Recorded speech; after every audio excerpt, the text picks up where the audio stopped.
Hello, my name's Simonize, and welcome to another Simonize stream.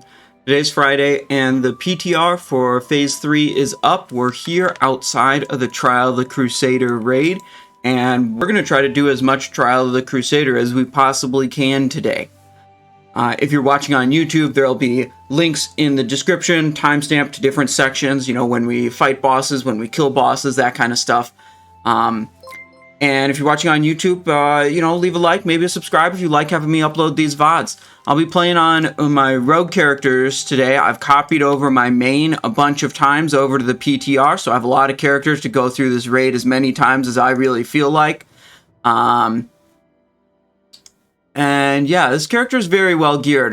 Just one or two items off of full best in slot gear. With both an assassination spec and a combat spec. So we should be able to do quite well. I thought I had set up all of the UI already, but some things look like they haven't been saved, like where I have these target frames. Let me put those down where I want them. Lock them in position. There, we have recount going on the PTR here instead of details. I tried to get details to work. It didn't work. Just gave up, enabled recount. Recount is it's not, bloated with dozens and dozens of features like details is. It just works and adds up damage totals. You know, nothing too fancy about that. Now, let me take just a moment. I'm going to put some stream alerts out to other Discord servers, and then we'll start looking for a pug group that we can join. We did a fair bit of 10-man last week. So I'm really looking to try to get into the 25-man raids this week. Hopefully I will be able to find groups for those. We'll see. Give me just a moment. Getting the stream alerts out here. One day I'll have a bot that does this. And it'll be good. But that day is not today. I wonder if I could write an auto hotkey script to do that. I used to automate some things, just like general computer tasks with auto hotkey. You mean to call Ice Crown Lice Crown? Yeah. At first it was a typo, but then I was like, that's kind of funny, so I just left it in. Look at this. This is on the Simonize Show Discord. Excuse me, sorry. Are rogues bad in Lice Crown Citadel? I saw a spreadsheet that says we suck. Because I'm generally annoyed with having to tell people about this spreadsheet because they freak out every time they see it.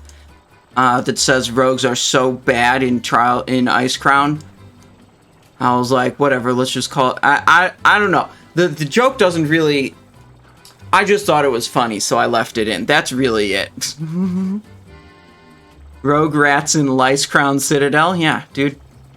You better believe it, I'm going to be using my Fell Striker in Lice Crown Citadel.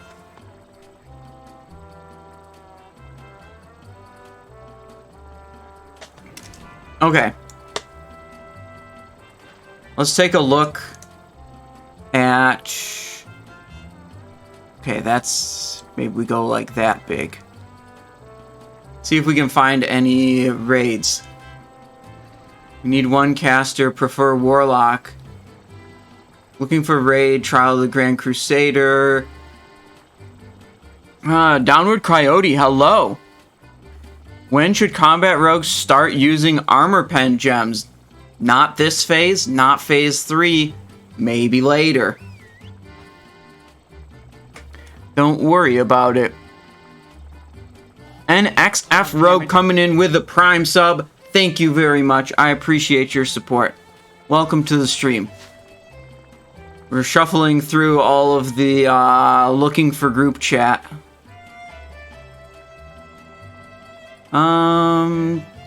Need one caster. I mean, maybe we message this guy.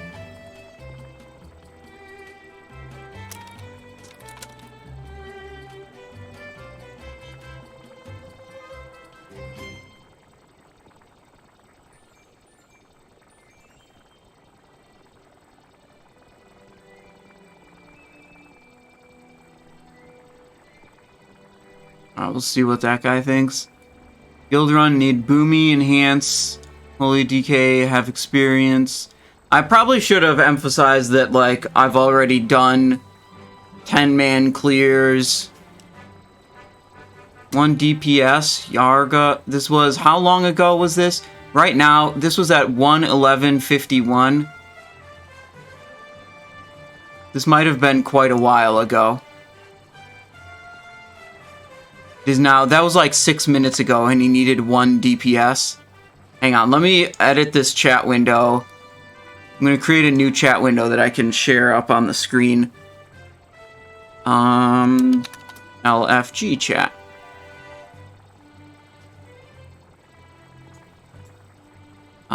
Settings. Guild chat, Whisper, Blizzard Whispers, Party, Raid. Maybe we have Raid Leader, Warning. And then Global Channels, Looking for Group.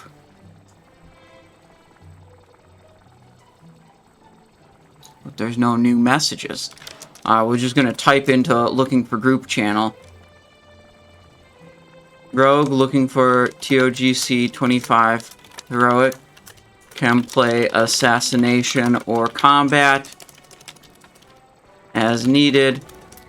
Have full clear experience already from last.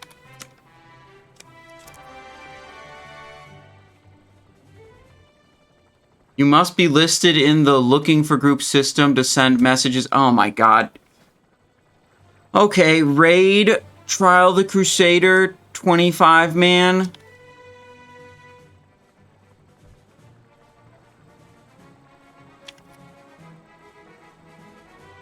Why can't I paste into this? Rogue, looking for TOGC 25 Heroic, can play Assassination or Combat, have full clear experience already from last PTR weekend. List self. Okay, now I can probably post in the Looking for Group chat. Okay. There we go.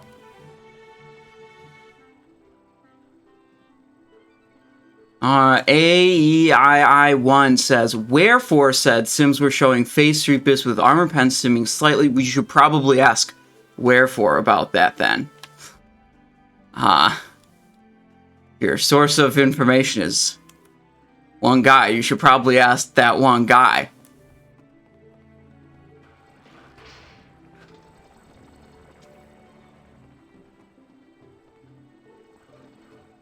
Okay.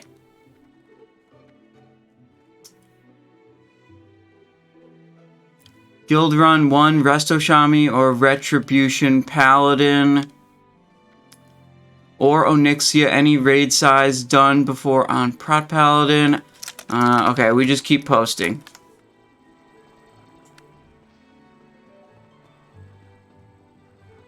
Lindorn, how's it going? Good morning. Love to see you in Gandalf's hat. I don't have any pointy wizard hats.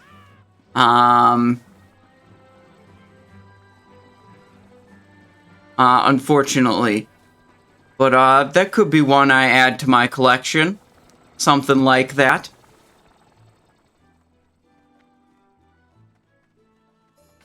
Let me see. I was asking some other people on the Discord.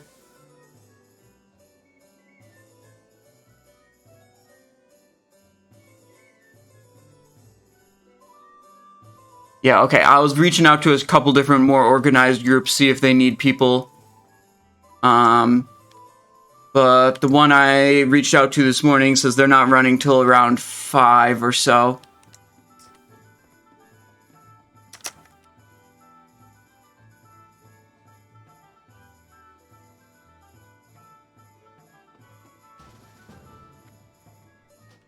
Fidel Castro invites me to his raid. Deal. Hello.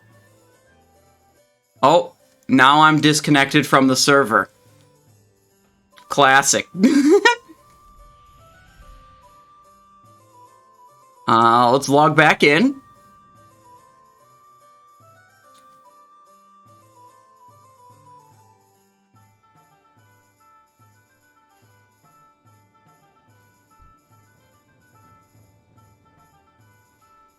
unlock this, move it here.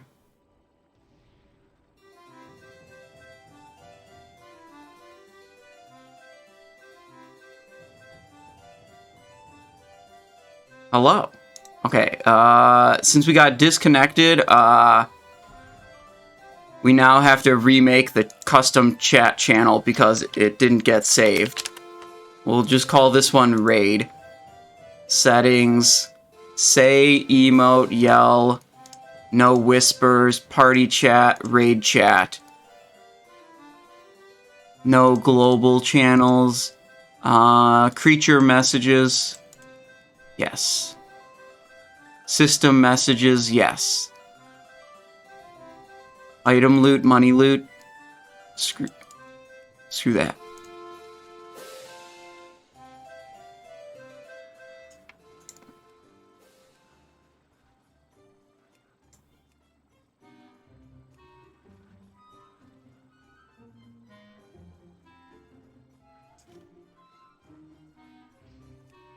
There we go.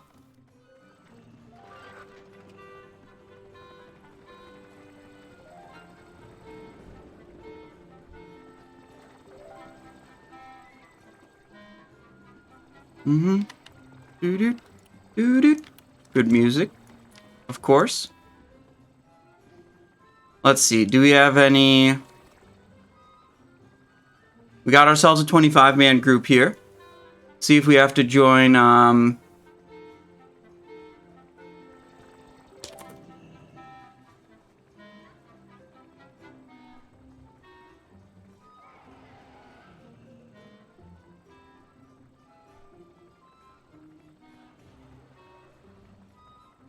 see if they want me on a particular talent spec. And then maybe we have to join a Discord, maybe not, we'll see. Voice com's probably a good thing to have.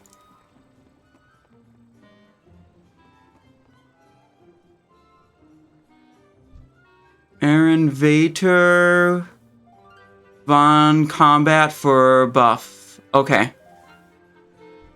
Okay, yeah, so they've got the assassination buffs and the combat buffs covered in this group. Let me change the font size here. Actually, also, let me intentionally log out, so, sorry, do I have to log out, or just, I think, if I log out and then, log back in, it should save all the little configuration settings I've done, so in case I get disconnected again, it won't be a problem.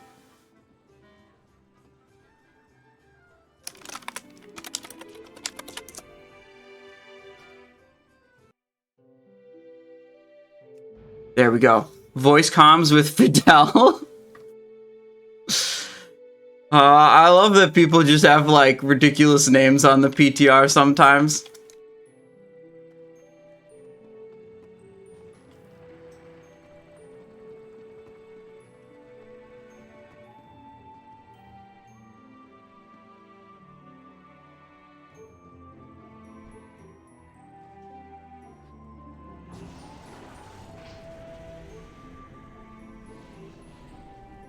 Okay, we will have a voice chat, but you guys don't get to see or hear it. But I have to listen to it for important, important information. And I'll just explain to you whatever's important anyways. That's how voice chats work on this stream. Basically, whenever I've tried to stream voice comms in a raid, like, all the voice comms in the raid are kind of just boring. It's like, you go do this, healer does that, this tank does this, you do this. It's like all these just raid organization things that just, like, aren't that interesting. So I usually end up just talking over them, saying stuff that, well, I hope is interesting. At least more interesting, like explaining what I'm doing, or just, like, telling some random story. Whenever I try to stream voice comms, then I'm, like, doing my own thing, and then I'm talking over the voice comms, and then it's weird for the stream, I think. Doesn't work out. Okay, hang on.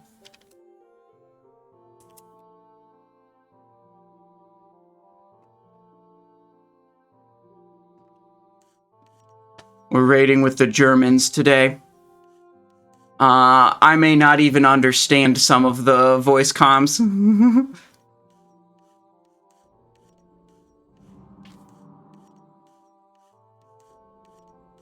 Good morning.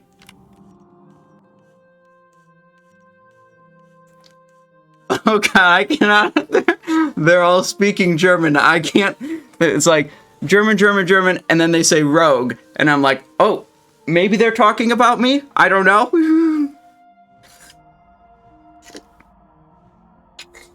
I do not understand German.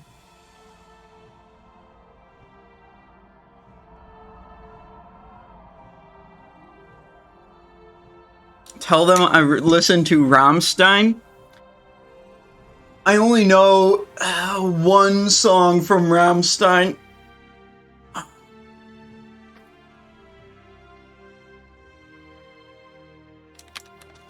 Okay, we gotta fix some of this gear. I need this one, and I need to do this one. Hello? Yes? Very good, thank you for the invite to the raid.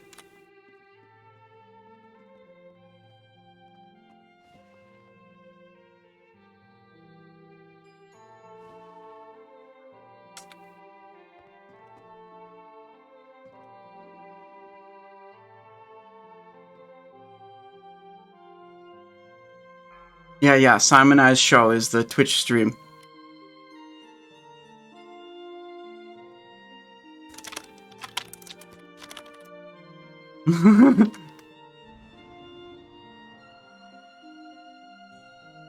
Okay, I think we got the gear set up the way it should be. 26 expertise, this in the main hand, this in the offhand. Oh, we want this here, and we want that there. We probably don't want... Oh, no, we do want that.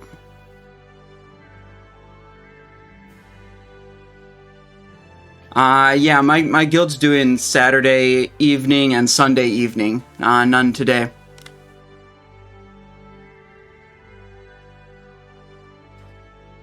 Well, I'm just, you know, getting more experience with the raid.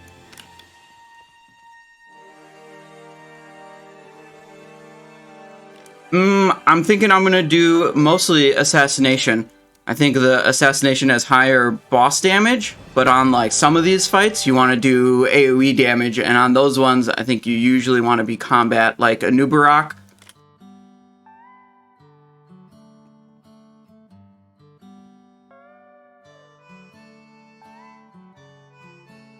Yeah, with Blade Flurry and Mutilate. I know.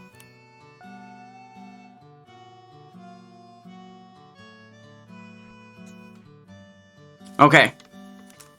J. Crow says, thanks for the Zelda music. Dude, I always like chilling to some Zelda music in the background.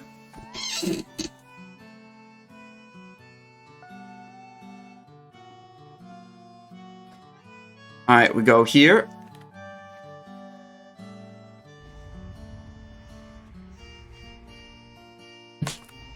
Dude, I saw a lot of clips from the new Zelda game that came out.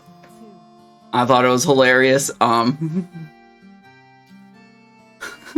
like the new thing in the Zelda game is that you can construct, like you can take just parts from the world and construct and put them together and make machines in the game. So of course people made like giant people with like there's been some very creative stuff.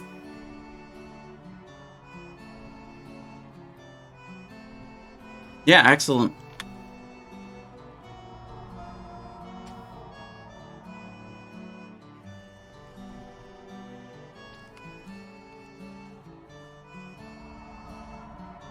Oh, okay.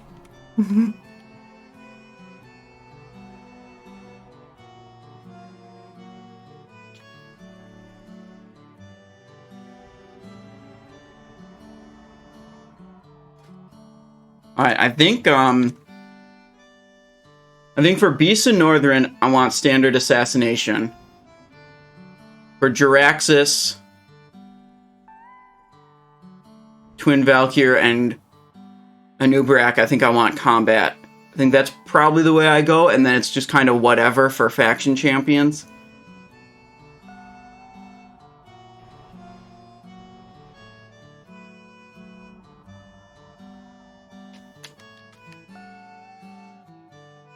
Yeah, I know about it.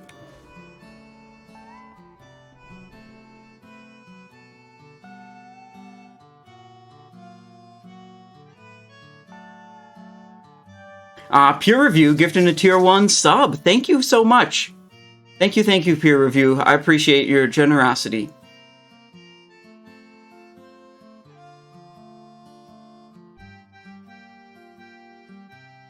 Let's see, who do we have for tanks?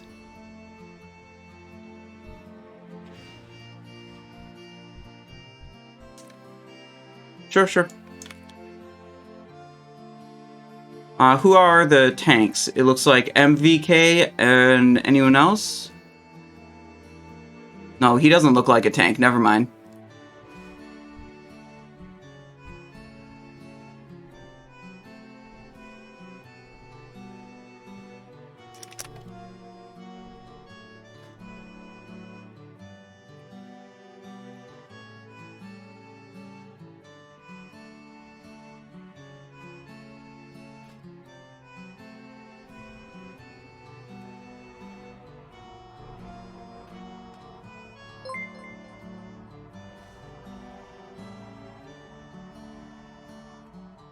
I was looking at this guy thinking he was a tank because he's marked as a tank as the raid roll.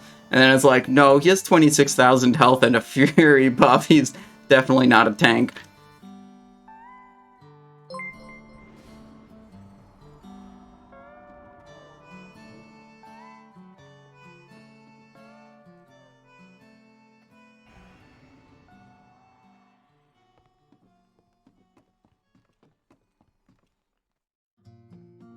Try with the Warlock tank? Oh yeah, we could misdirect a bunch of threat to this guy. He's marked as a tank.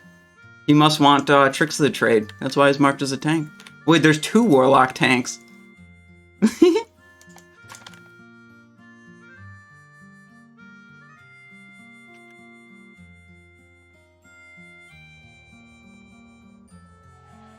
Oh, he's online. They were saying this guy had a lot of trouble with, or some guy was having trouble with getting logged in.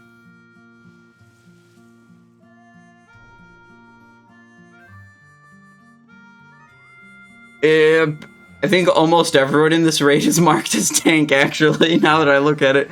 1, 2, 3, 4, 5, 6, 7, 8, 9, 10, 11, 12, 13. Wait, I'm marked as a tank.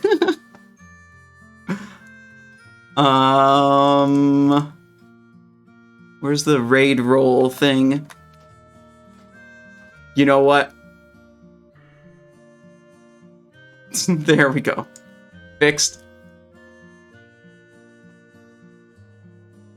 Can you try pronouncing their guild name? I mean, this guild name, Kirk.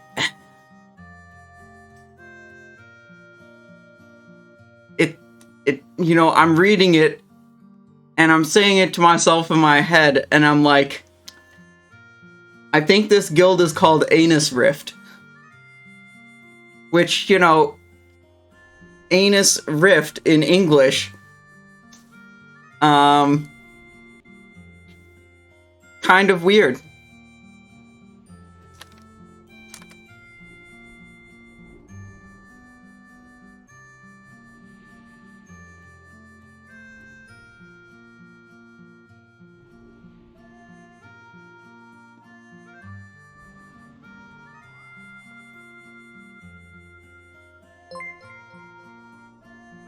We also have this guild, Ajvar Mafia. The Ajvar Mafia, okay. Are there any other guilds here? Let's see.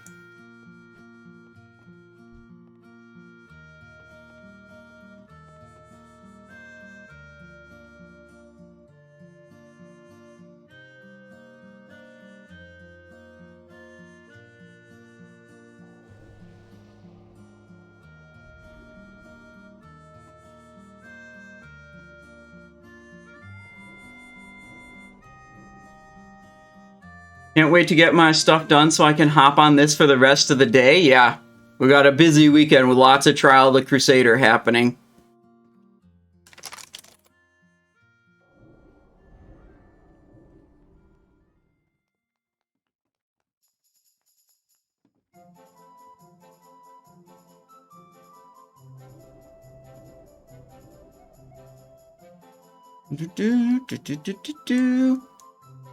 Google is translating it to hits, so maybe it's a legit German word. Yeah, well, I'm sure it is a German word, as this is a German guild, and they're speaking a lot of German over the voice chat.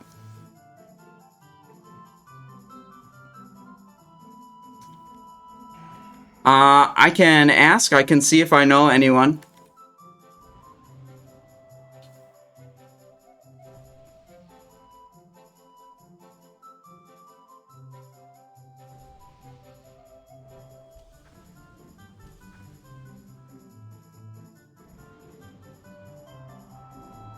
Oh yeah, enable PvP.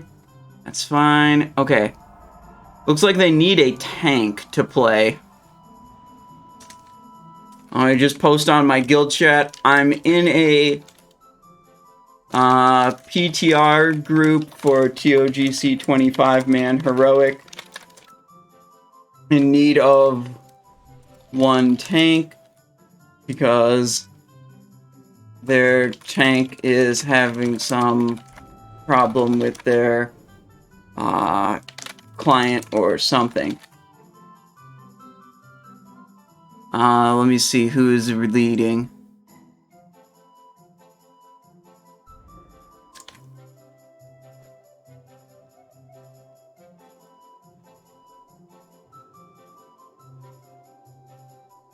Okay, I posted on my guild Discord. See if anyone contacts me, and then I can send them through.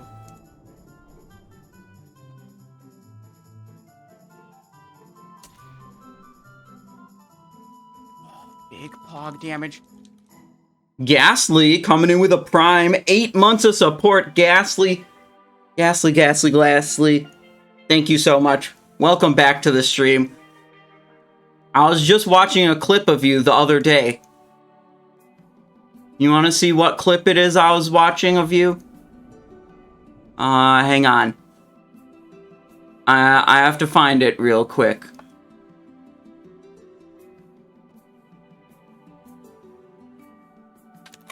Server first Atiesh.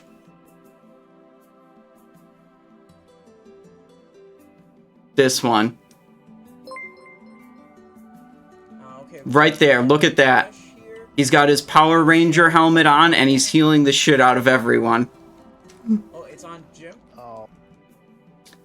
I think someone's got the stream on in the background. There's some feedback.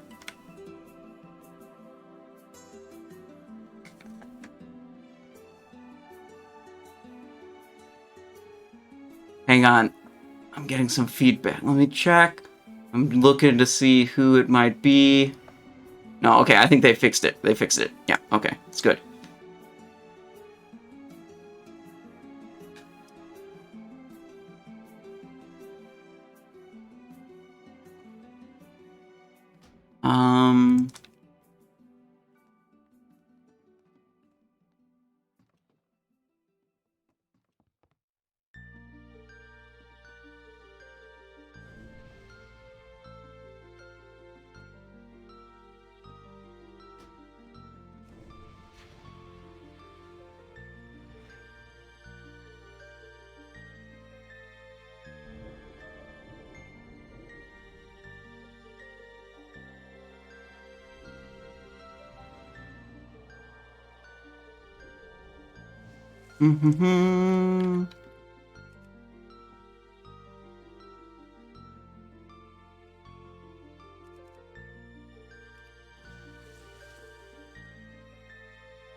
Hang on, people getting a lot of rogue questions. We're just chilling right now, so I'm happy. People asking me about like armor penetration gear, combat versus assassination, eviscerate versus rupture. Hang on, rupture is just a better spell, but you sometimes have too much combo point and can't do any more rupture, then it's okay to do eviscerate.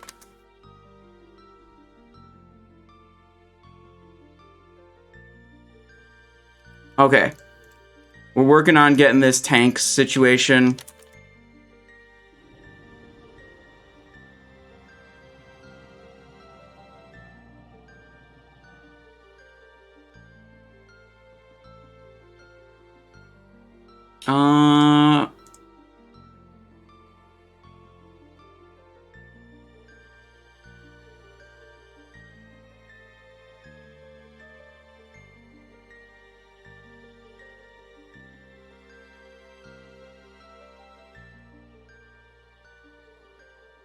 Okay, gotta organize a bunch of stuff. That's how it is when you're starting up a raid, you know, trying to fill up the raid, make sure everyone's, you know, communicated. Is this a link to the past? What? The music? No, it's part of Ocarina of Time.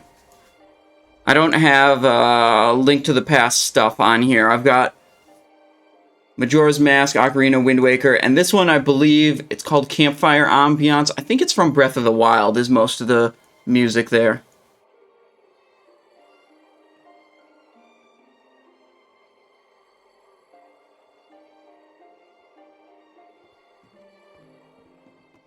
That ATH kill had me sweating. Dude, this was kind of crazy.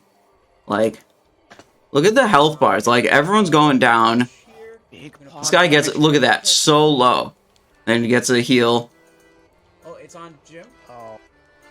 Okay, Like, he's dealing damage to everyone in the raid right now, in the group. Oh, one guy goes down. Ooh, it's spicy. Dude, for dealing Jesus Christ. Dude, I was just sad because I didn't know I was going to be invited to this, so I didn't go and get myself a bunch of world buffs.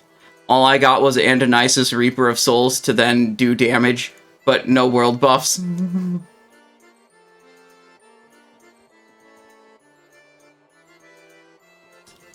Yeah, dude, that was a very old Simon Eyes show without hat.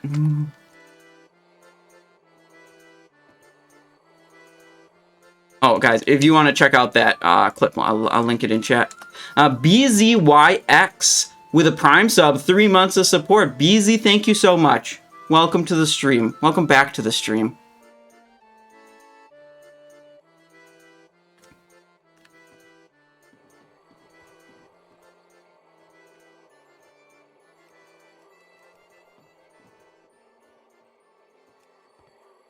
Yeah, I can tell him. You good to invite him now?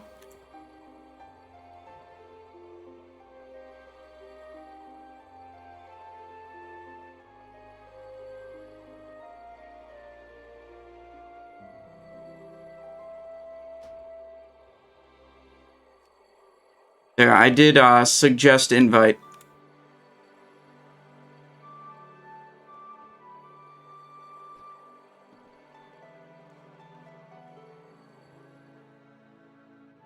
Alright, we got warrior tank situation going on. Love it. I think every DPS rogue and every, you know, DPS warrior just loves it when there's a prot warrior tank in the raid. Because that means no one has to worry about sunder or expose.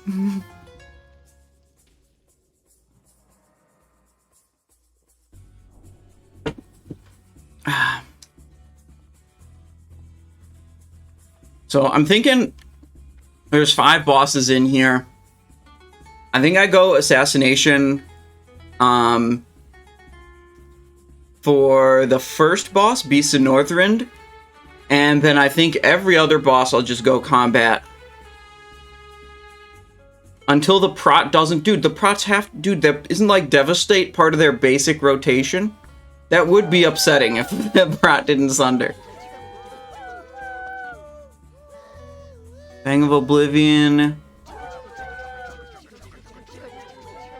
Fangzon des... These German item names.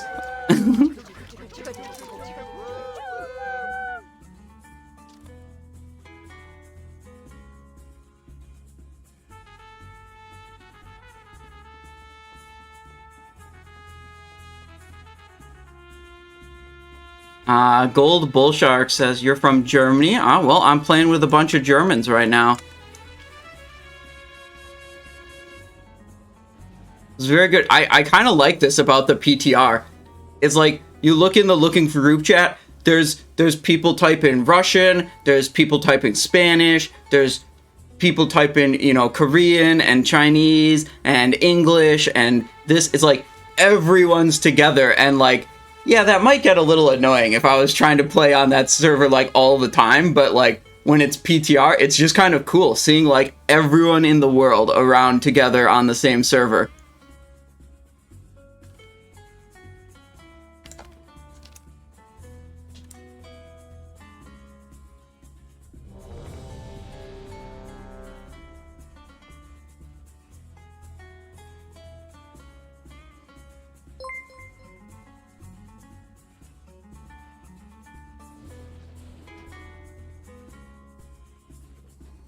Do a flask. Do I have a food buff? Wow, I copied this character over like a dozen times, and I don't think I actually have food buffs in my inventory. Oops.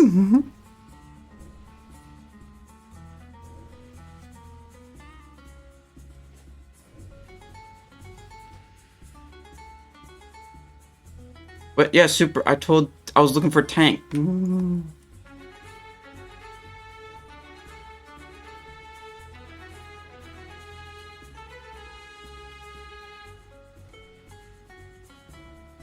Yeah, when I ask for people in my guild, I'm like, they need a tank.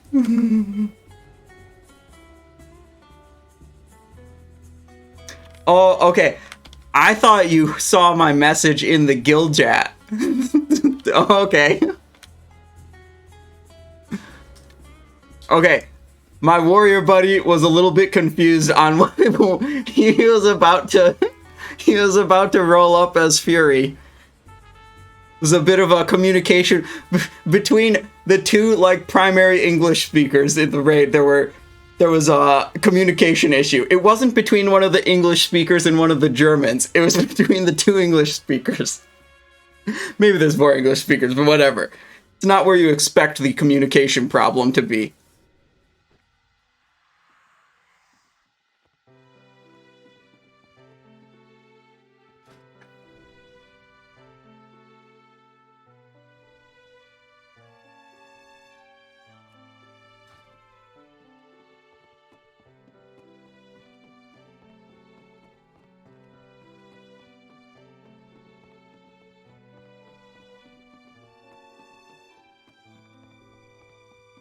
Sorry, Super. I assumed you had seen my message in the guild Discord that said they needed tanks specifically.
Wait, someone in the raid is whispering me, asking me if I need epic gems. And they're like, how many do you need? I'm like, okay. Yeah, I don't know, 15 red epic gems. I just counted how many red epics I have in, red gems I have in my gear.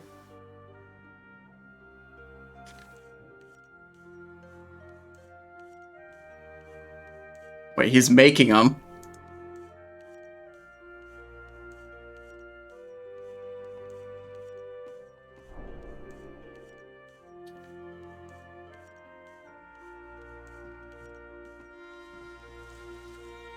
Wait, do I even have enough inventory slots? I have 8 there.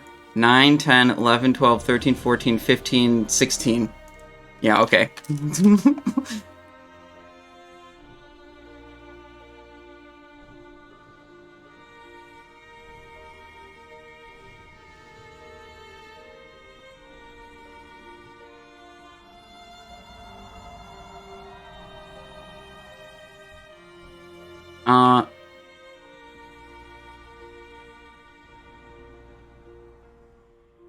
Will you try AoE spec on faction champions? No. We're just gonna go Assassination for the first boss, and then probably combat for all the rest of the bosses. Petty Bibak says, TY for your videos and tips. Now I can solo old content with my rogue and go for mounts and bindings. Big love. Well, I'm glad you're enjoying that. I'm having fun with it also, although it's depressing every time I open up the loot window and there's nothing good there.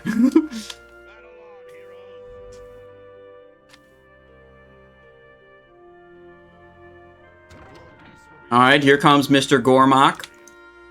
5, 4, 3, 2,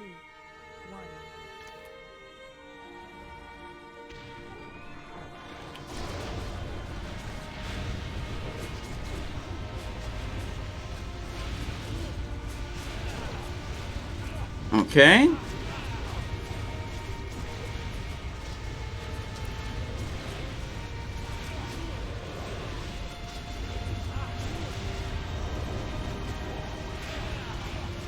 Gormok the Impaler.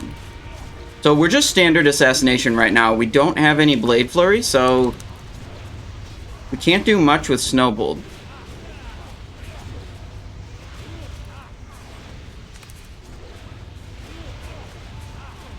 Here comes the person with the Snowbolt.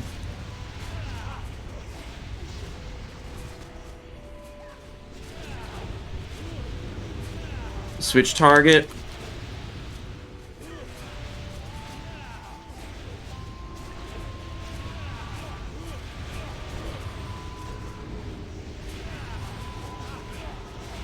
Back on the boss. Hunger for blood, reapply.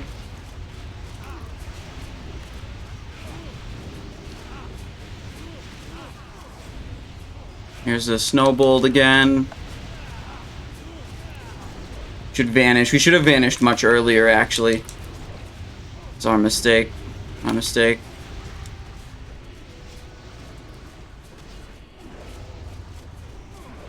We're on the ad. 10,000 in Venom. Love it. Alright, we can't do more mutilates on him. He's gonna die. Okay, boss is almost done. Gonna re-up the hunger for blood. Okay. New ring without expertise, and now I'm under cap. Why does it still sim better? You should just go up to your expertise cap. Don't worry about what the sim says. If it says it's like 2 DPS better or something, that's irrelevant. They're bringing them together to try to cleave, which is kind of crazy. I like it.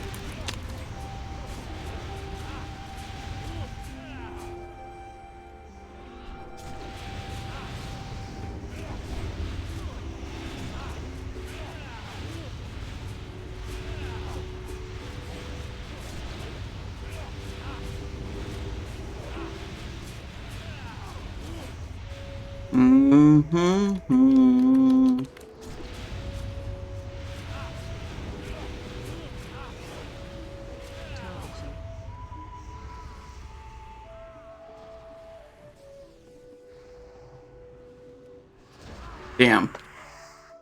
I had the poison, so I had to go to the person with the fire, and then it dispelled, but then I was still near the fire.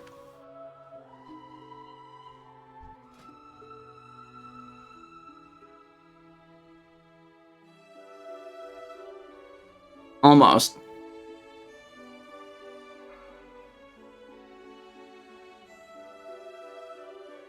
Tragic. They fought valiantly. Can the poison be cloaked? No. I tried doing that last time. The way you get rid of the poison is you go near someone with the fire debuff. Oh, whoa, whoa, whoa, look. They fixed it. Look. They fixed the encounter end trigger. So this will, okay, this is actually a big deal.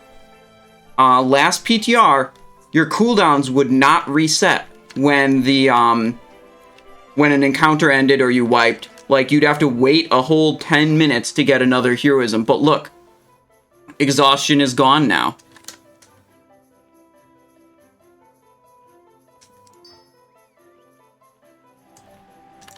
Alright, we're getting kitted with a bunch of epic gems.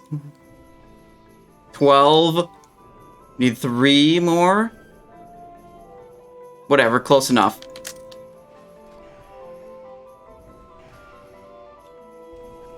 One, 2, 3. We'll go there. This one can have some... Oh, bright rubies. Okay, good. Alright, now we got some more. Just filling up some weapons here. Blade twister.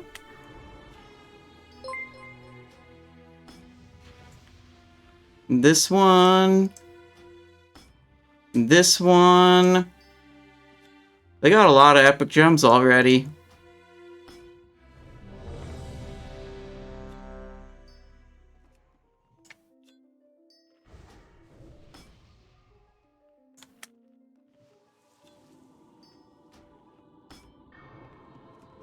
Stealth. Okay. Are we missing any? This is the slot. Yep, there we go. Okay, we have slightly better stats now. Still have your hardcore rogue? Absolutely, yeah. I do. 5, 4, 3, 2, 1.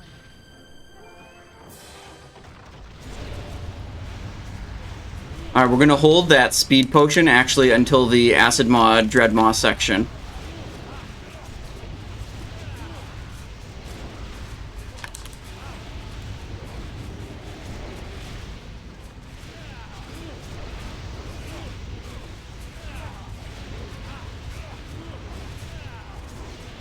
There it is.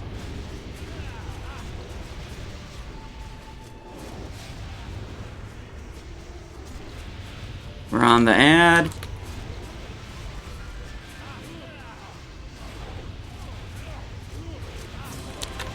Back on the boss. The Snowbolt over there, they've got to move in. They got to come into the boss. They have Snowbolt on their head.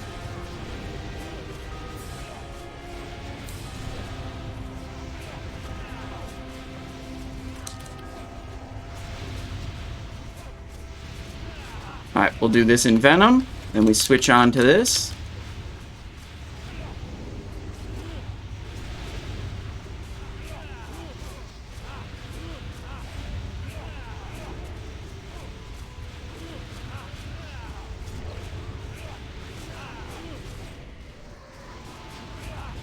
There we go.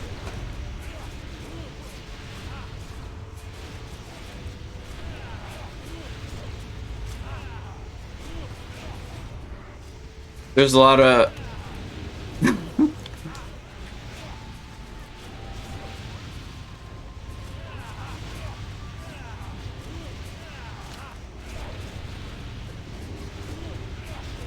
Oh, shit.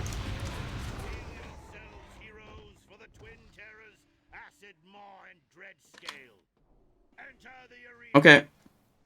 Okay, we had a tank death right at the end there. 4, 3, 2, 1.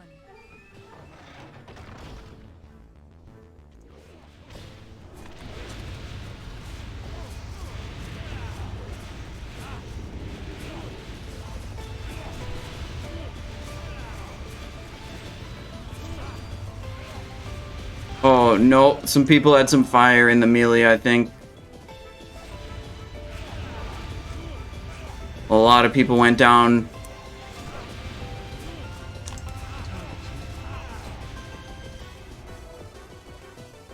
I gotta run with the paralyzing toxin to try to get to the person with fire. See. Oh, wait. Oh, that can be cloaked off. I thought that couldn't be cloaked off. Why did I think that? We just cloaked it. If we do this again, which by the looks of it, we probably are going to be doing it again. I'm going to double check that. I thought I couldn't remove it, but now I'm not sure. Oh, now we're dead. You can cloak it. I want to say maybe we cloak the fire debuff, though, on Dread Scale. That might be better, yeah.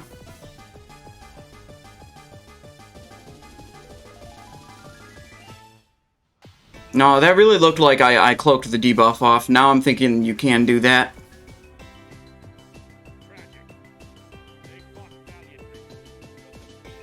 Alright, encounter reset.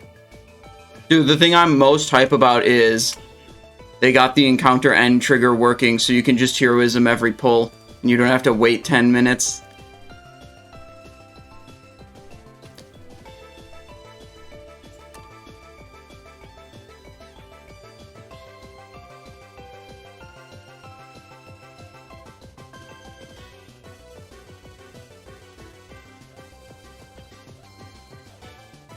I wonder if it's like...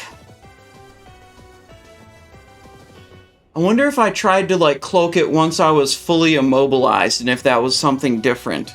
I don't know, whatever. Maybe I just remembered wrong.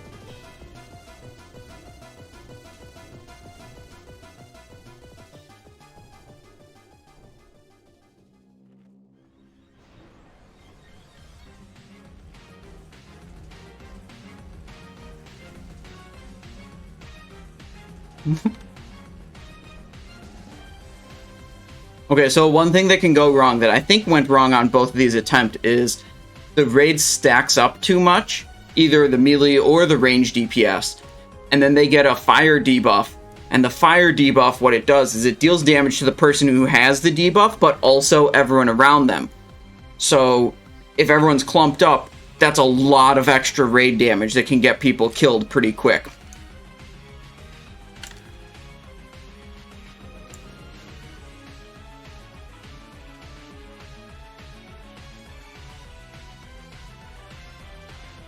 Where do we go to? Pokemon battle music? Let's go to Rayman. I like this soundtrack. Pretty chill. Did you guys pull yet? Yeah, we pulled 2 times already. We're about to pull a 3rd time.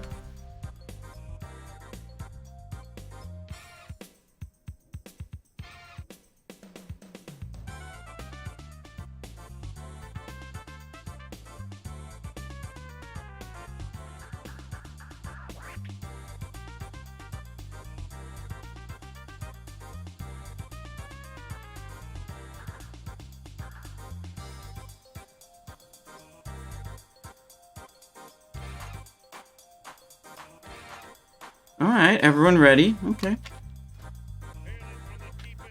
Okay, we go again.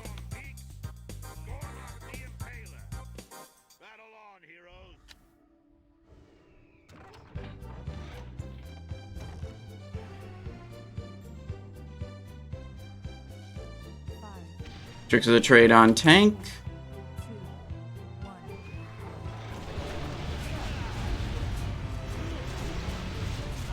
It's a good opener here.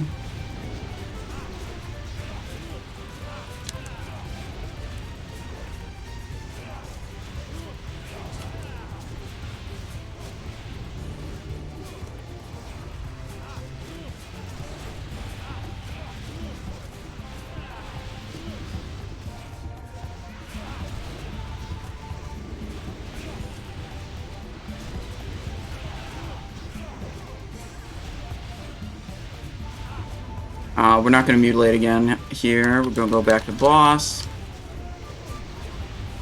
I always want to be able to, if I'm going to mutilate a target, I want to be able to spend the combo points. And that thing was close to dead, so I was like, if I mutilate, I might not, you know, it might not live long enough for me to also spend the points.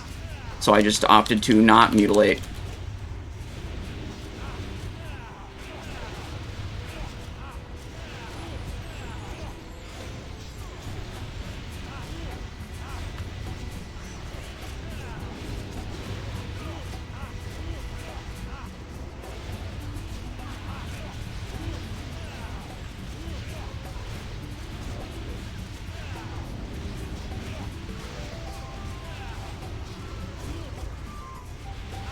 Where's that snowbolt going? Yep, okay, here it comes.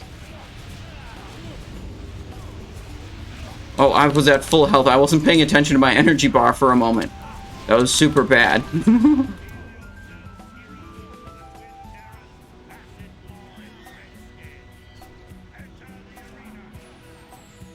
Okay. Oh, there's another ad. Okay. This person's running away. We can't hit it.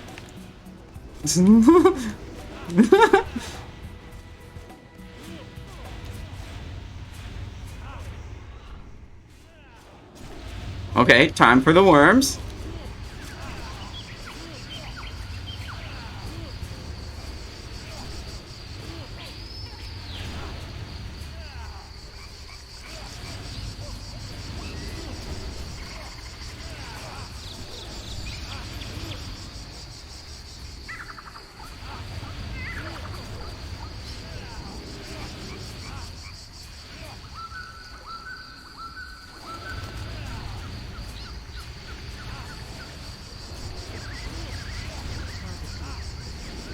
Yeah, we're just gonna cloak that off.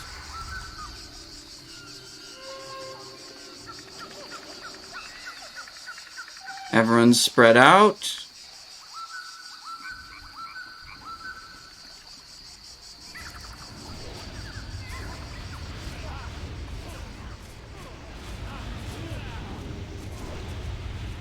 Uh-oh.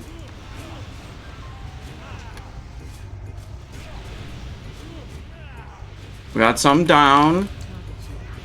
Evasion. Oh, we're dead. Some progress there. Okay.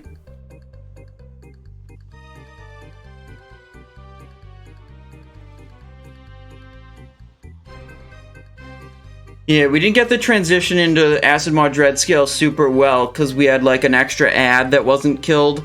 So we had a bit of delay, which slowed down getting to Acid Mod Dread Scale for, you know, DPS time, basically.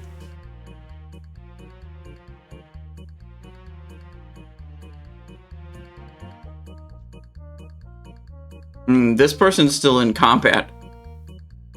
This is not reset yet.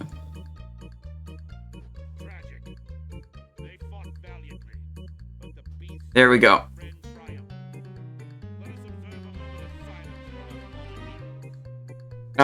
Ghastly asks, what is being tested now that is making this difficult, or am I misremembering the difficulty of this fight?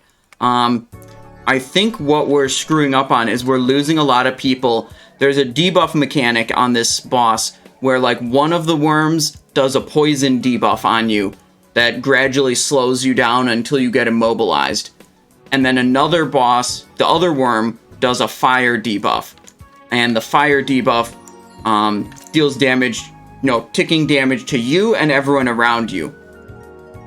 And what you have to do is, if you get the poison debuff, you move to someone who has the fire debuff, and the fire debuff damage will remove the poison debuff from you.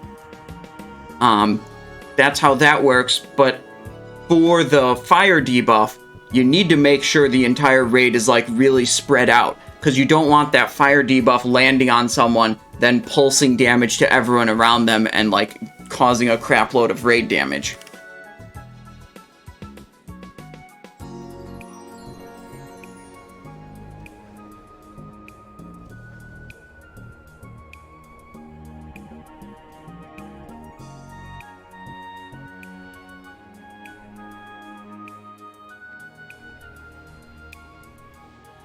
And that time we were a little slow to get damage onto the worms because we were still dealing with one of the kobold ads. Does green spread to people around you? I think both of these debuffs, it like targets a random person and then applies the debuff to everyone around with that.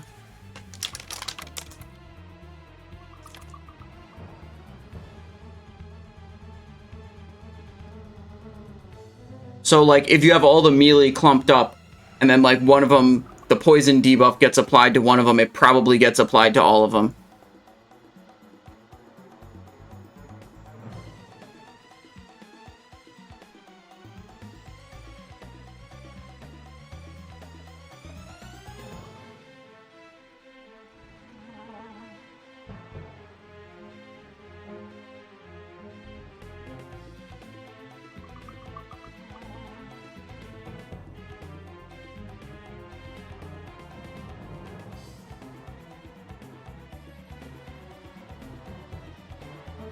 Definitely need range to spread out, and melee prob like need multiple groups. You could do that. You could separate the melee into different groups so they don't all get hit by the debuff at once.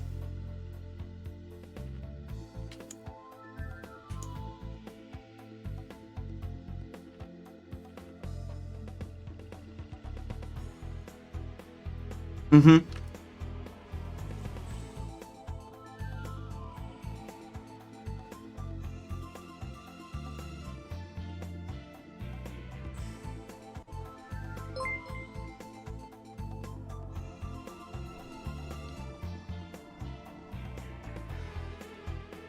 So what they're doing in this group, they're going for a little bit more difficult of a strategy where they're bringing the bosses together and trying to cleave them, which can result in more damage taken by the raid.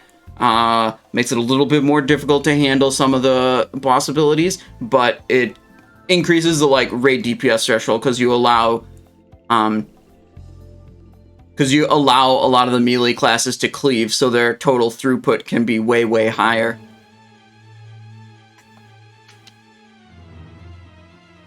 And they say we're going to try that at least one more time, but then we might switch back to a more like normal strategy.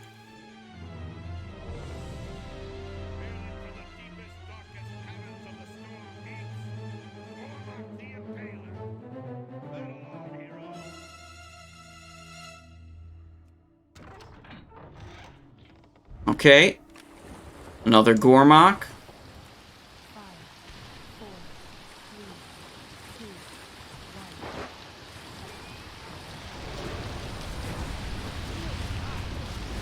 Well, it just started raining on the Rayman soundtrack.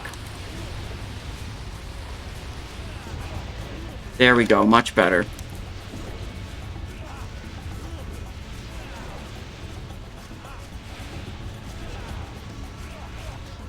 We'll save all my cooldowns for the worms.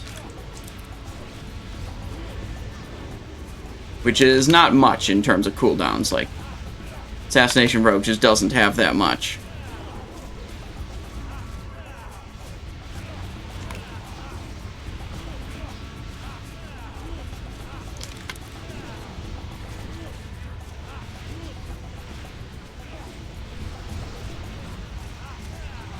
On the boss, we'll hit this in Venom. Right there. Then we go on the... Where's he going? Okay, there we go. Okay, he keeps moving. These things...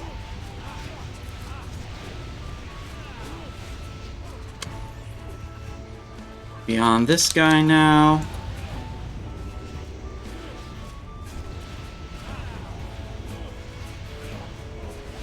$15,000 in Venom. Love to see it.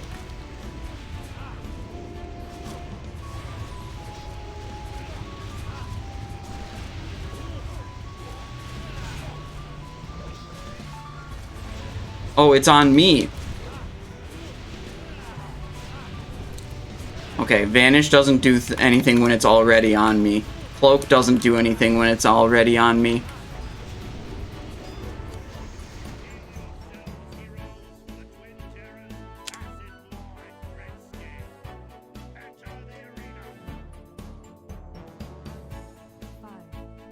He needs to get rest. Come on.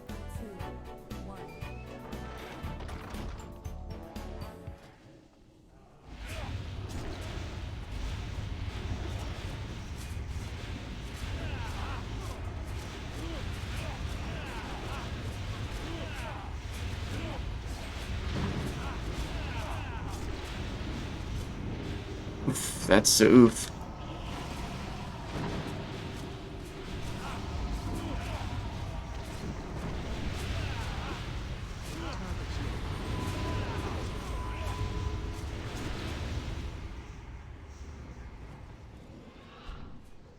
Oh my god, I'm not gonna make it.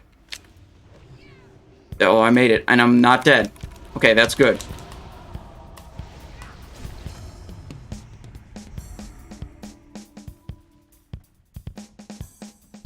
This guy's immobilized, that's a problem. He's dead.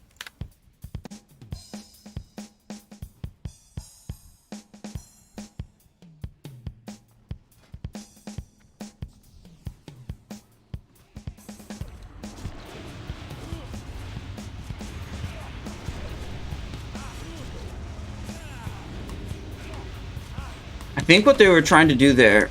Oh, I think this is smart. Oh, lots of people with fire. I'm gonna run away there.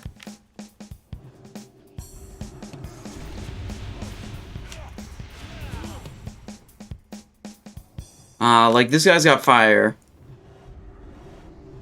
I can't go near him or I'm gonna take a lot of damage.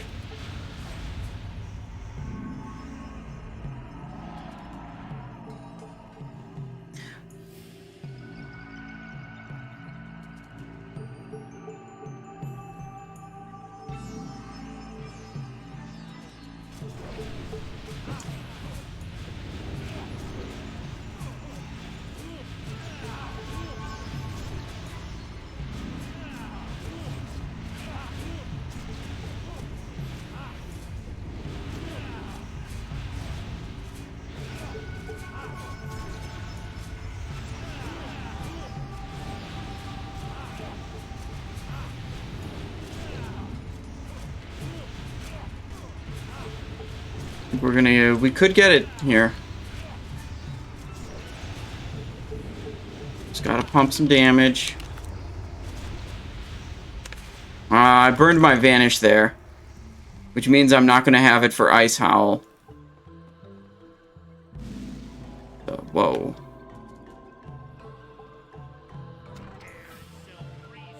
Oh, he's dead. Boss is dead. Okay.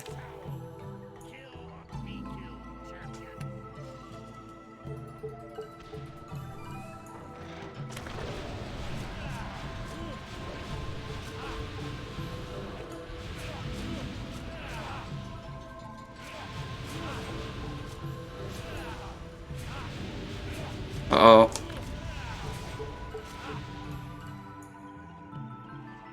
Okay. Now it's over. Thanks, down.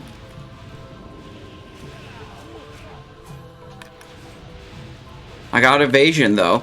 And I've got brand new agility gems, greatly increasing my dodge chance.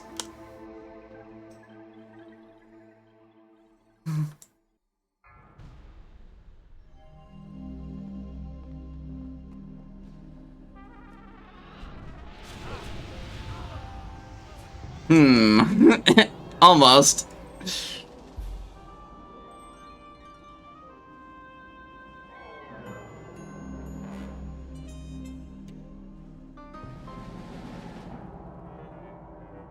They didn't buff this at all, right? Not that I'm aware of. Garona says, hello from your homeland of Pagel. Is this a full FR run, or this is a group with a German guild that just joined up on the PTR? We're making progress, so that's good. You know, that's the first time we saw Ice Howl. It's 25-man heroic difficulty.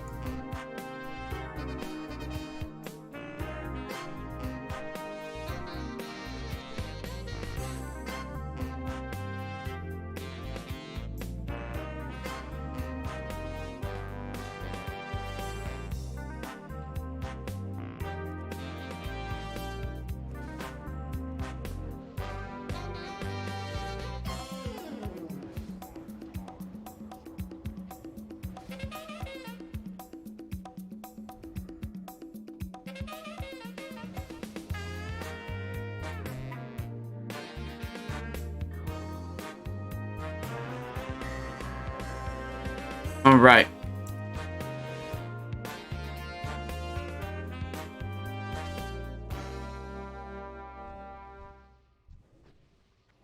Good afternoon. Hi, Thor. How's it going? Big improvement to the PTR this time is heroism, exhaustion thing, and your cooldowns all actually reset when you end an encounter. That wasn't the case the first time.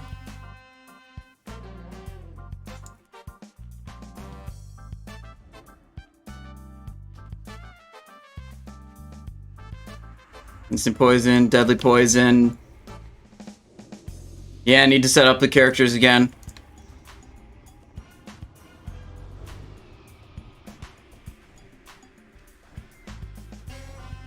Tank.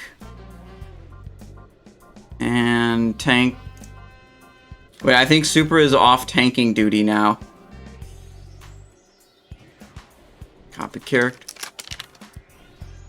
We can set our Tricks macro to the Death Knight.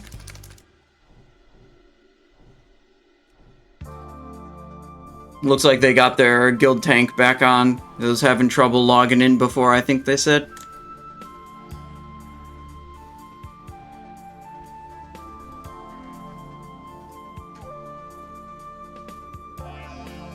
What if we just go combat?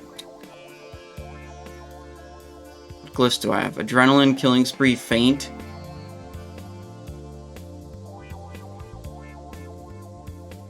Yeah, you know, we could. Screw it. Just hit the combat build. What do I need to do to make this work? Masticator, Berserking, Blade Twister over there. This goes here, and this goes here. God, having Masticator main hand for the combat setup, I don't want to do it. Whatever, we'll do it. Oh yeah, Runestone also over the Dark Matter. There we go.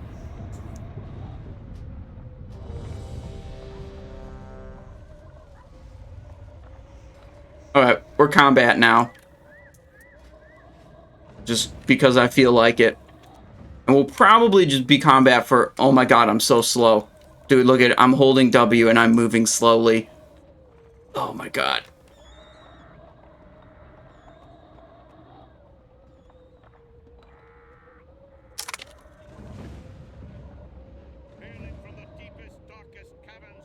Okay.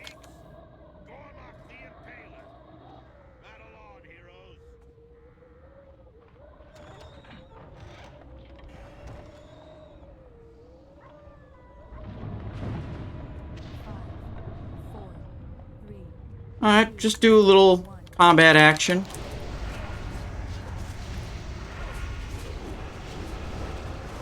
That was too much energy.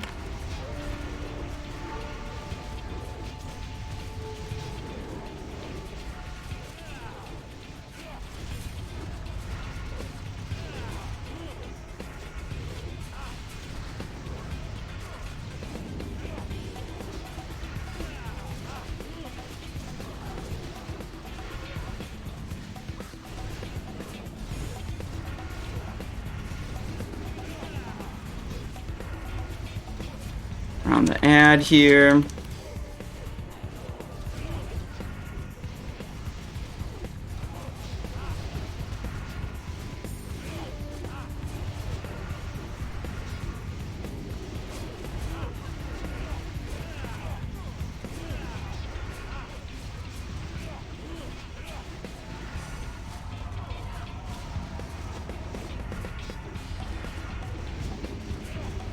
So we're holding cooldowns until the worms. Basically, because we want to do a big cleave on the worms is kind of the whole strategy. I'm not sure. I thought I would be fine with my Blade Flurry.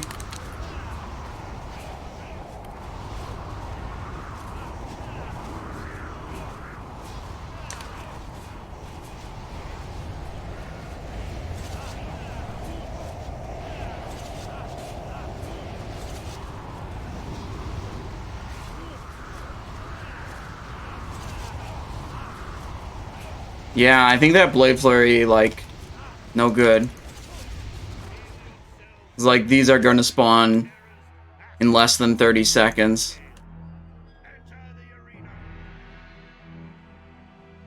Five, four, three, two, one.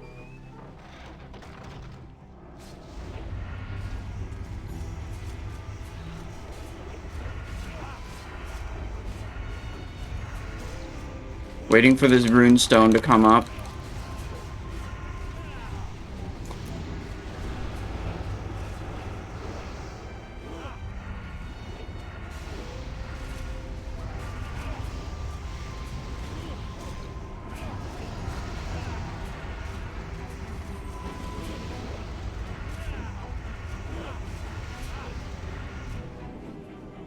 Oh, I had too much threat.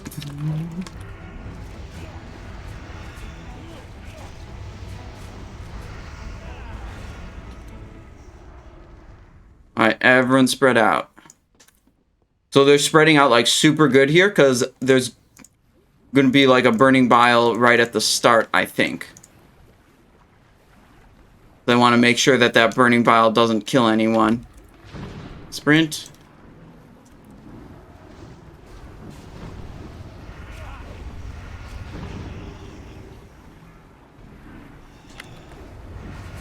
Oof. We can use Killing Spree to negate that sweep effect. There's a rupture up. Gonna wait for the next. There's the sweep. So I Killing Spree right when the sweep is up. So I don't get knocked back. Buys me some extra uptime. Okay. Goes below. So we got a spread. It's going over there.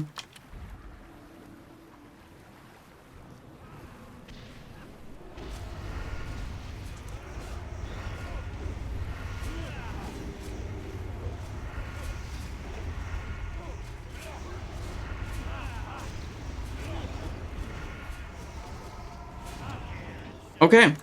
Ice Howl time with only 2 down. We don't have Vanish available right now, but maybe we'll be able to Vanish, like, the second massive crash that he does.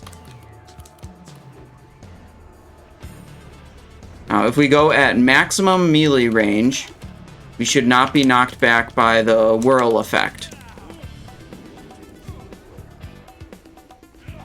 See? He did whirl. We didn't get knocked back.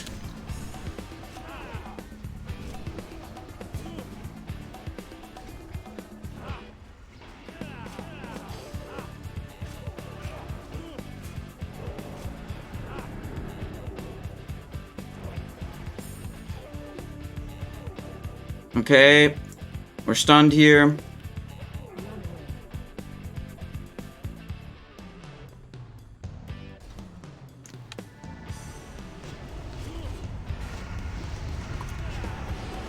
He gets 100% increased damage taken while he has this debuff.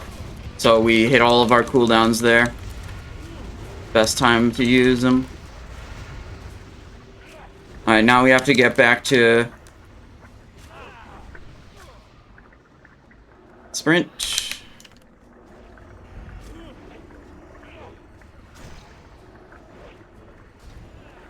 Here we go. Maximum range. We have Vanish now, so the next massive crash, we should be able to prevent it. Not frozen by that at all. That's good. Here we go.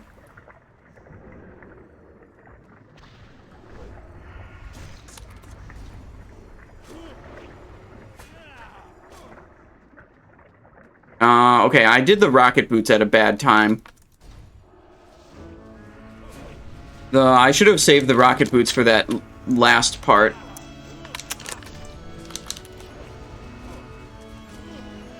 Like, after he charges to the wall, that's when I should hit the rocket boot. But you saw the Vanish negated the stun effect, and I was able to continue dealing damage. Quick reaction killing time. Killing spree. I was out of position, so I got hit by the knockback. Now I'm back in position, so I shouldn't get hit by the knockback again.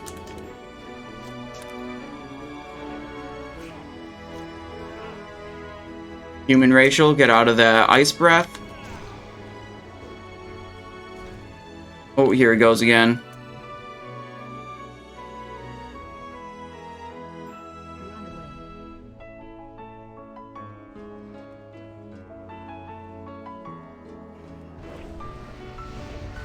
There we go. There we go. Look at that. Got him down.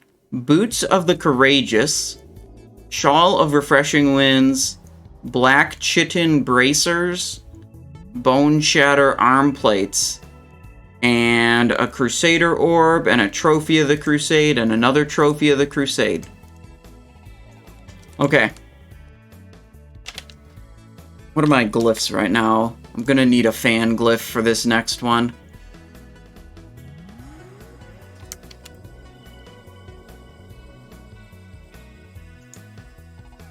That's what we replace. How many badges? Let's see.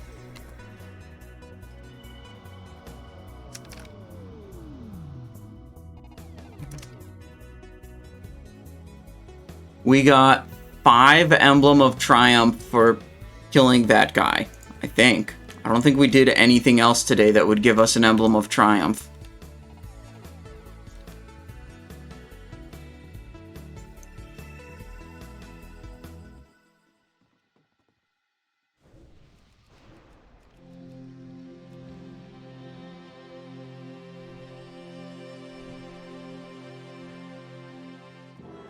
Okay, next one is Lord Jaraxxus. There's going to be a lot of multi-target damage.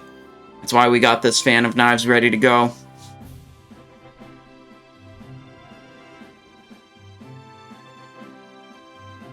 What are they doing right now? They're spreading out all of the range damage dealers and healers, I believe. Because they've got some other mechanics they have to deal with that the melee don't really have to worry about. There's like a fire debuff that makes you leave a trail of fire behind you. And if you just stand still, the fire accumulates beneath your feet and then burns you. And it burns anyone else who stands in it too.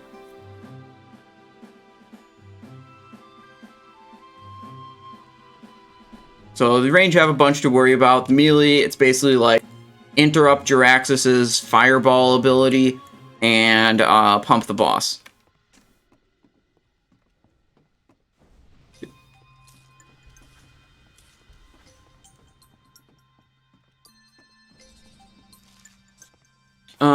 Shadow Sar says, that's what I was thinking, to maximize that vanish. Yeah, if you vanish, maybe you could Killing Spree as he runs past, and the Killing Spree would keep you on him. That's worth testing. But what it also might do is he might crash into you as you Killing Spree. Killing Spree might get you too close to the boss, that it then, you know, makes it think that the boss hit a person instead of hit the wall.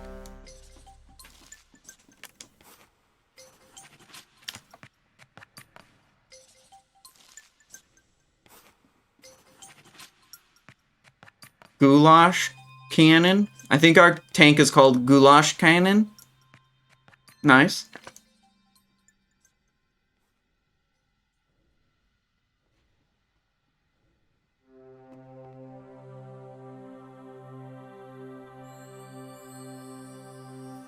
Can you Killing Spree as he charges into the wall?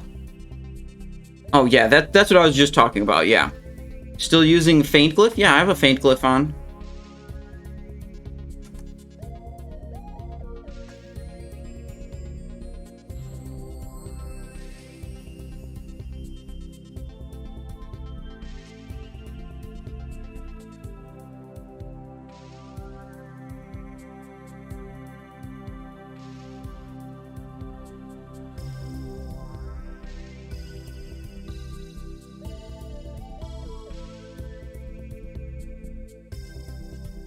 Thor says, you just checked you cannot get the teleport tabard without having all Alliance factions at Exalted? Well, you're gonna have to ask yourself, Is it worth it?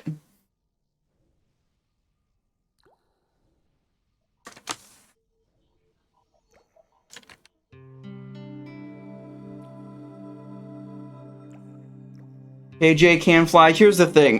When it comes to damage dealing combat glyphs, it really doesn't matter that much. So many of them are so similar. You like, what I would say is stop thinking about it. It just doesn't matter that much. It's something people obsess over because they think it matters a whole lot, and it really just doesn't.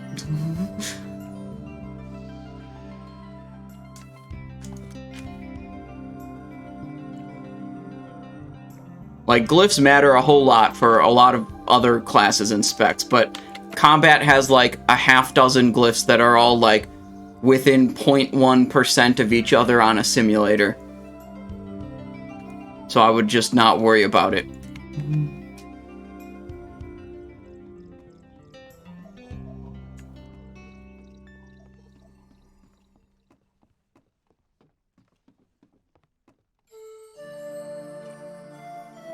Okay, so basically, there's one ability I need to interrupt, but probably other people will interrupt it.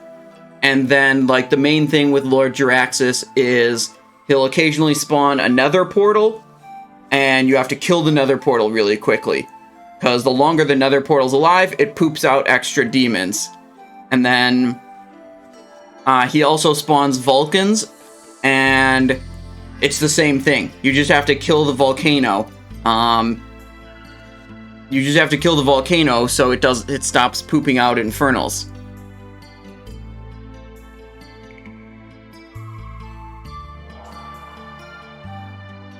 Gonna need a classic Kel'Thuzad kick rotation for this. No, listen, Ghastly, here's the thing. Rogues, it costs 25 energy to kick. Death Knights, it costs nothing. Enhanced Shamans, it just costs mana, which doesn't really limit them in their damage output. So, like, DKs and Enhanced Shamans do all of the kicks nowadays. And Rogues and Warriors, don't.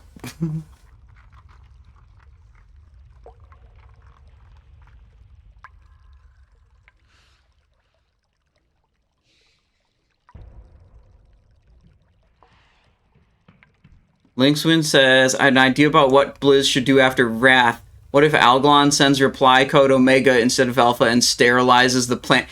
Good, then we never have to go to Cataclysm, and we can just start over again in classic vanilla. You know, live in the past forever. Alright, they're gonna pull soon, I think.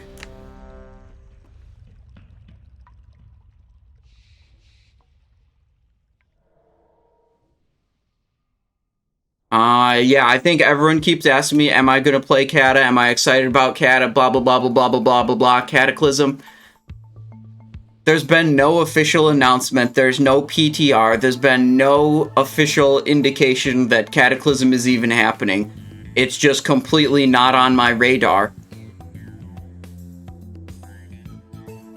Yeah, I don't waste time thinking about it.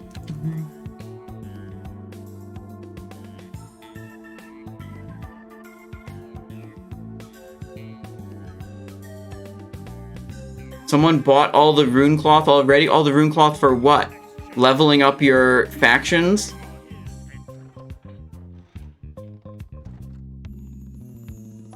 I'm the guy, you should always just pick the talent specialization that matches the best weapons you have. There's really not a big difference between the inherent power level of the talents themselves. So you always just pick the talents that match the best weapons you have.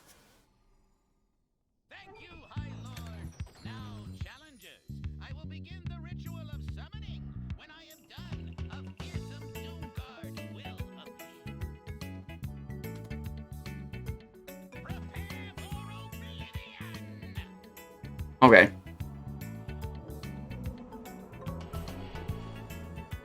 Oh, look, here comes Lord J.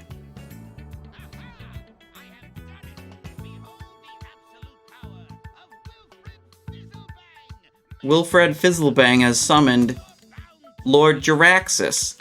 Eridar, Lord of the Burning Legion. Trifling Noom.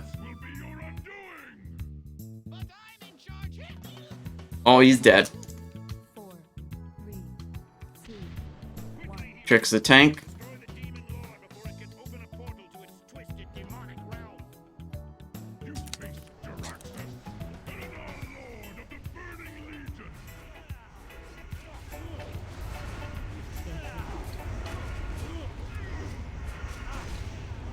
Holding cooldowns until another portal spawns, which should be soon.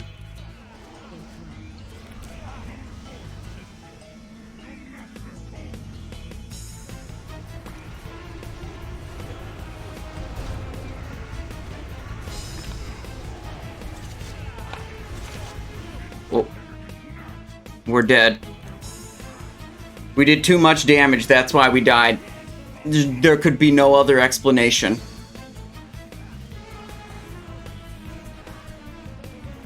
That nether portal is still not dead. It's still pooping out more Mistress of Pain.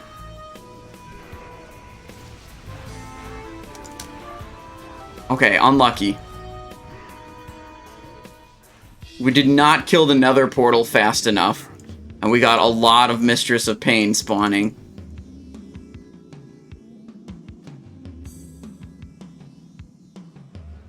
I'm pretty sure the Mistress of Pain have a, like, resetting threat mechanic.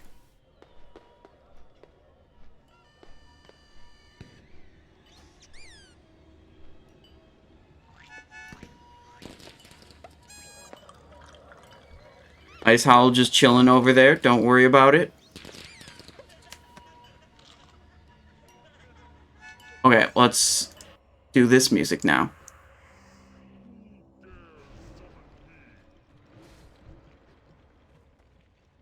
Alright, Fish Feast.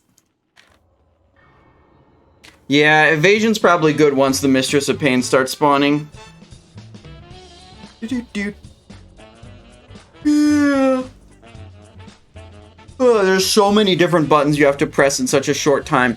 Although, what was good to know is that the DBM timer was accurate for the spawning of the nether portal. Which means I can, like, press my adrenaline like a second early. Oh yeah, the shirt. It says, it's a big old Flareon, and it says, "You set my heart on fire."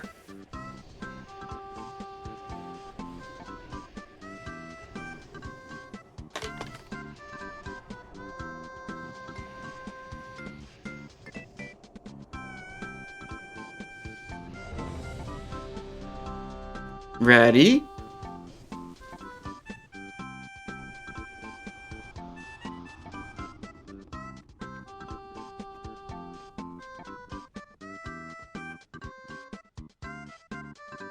Alright, we try again on Jaraxxus.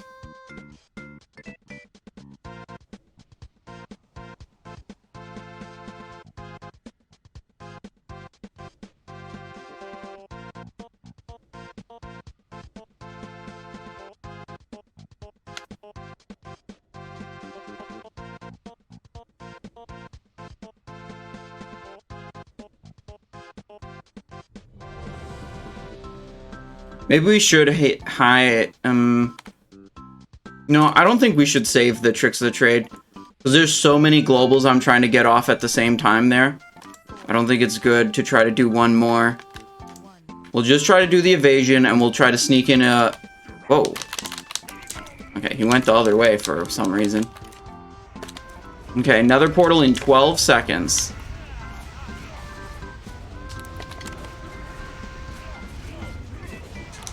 Another portal in 4, 3.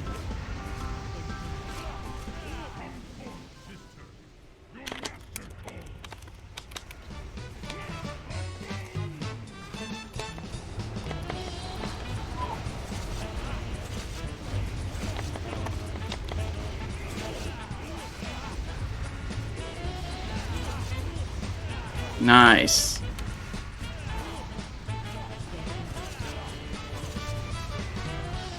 Okay, good. Good. We got through the first ad.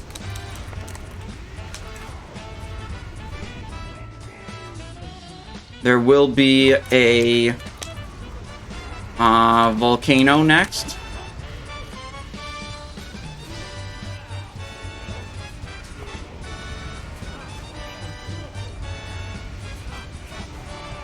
Where is it?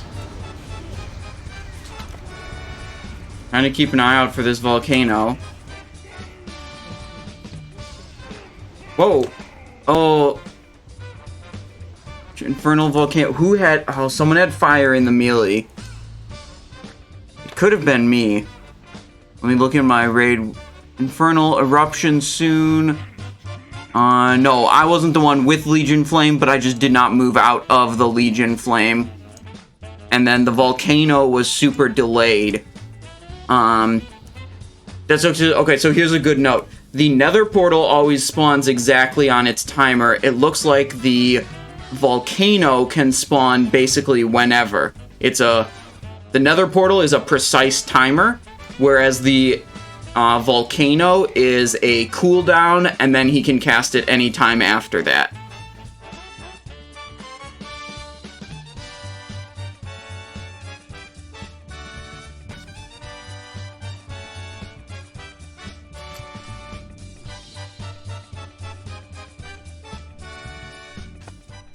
Oh, let's turn this down just a little bit. It was a little on the loud side for me. Most fun TOGC fight as Rogue. I really like Anubarak. There's like a lot going on, and during the times that you're like doing funky mechanics, you're not losing damage because like the boss is underground.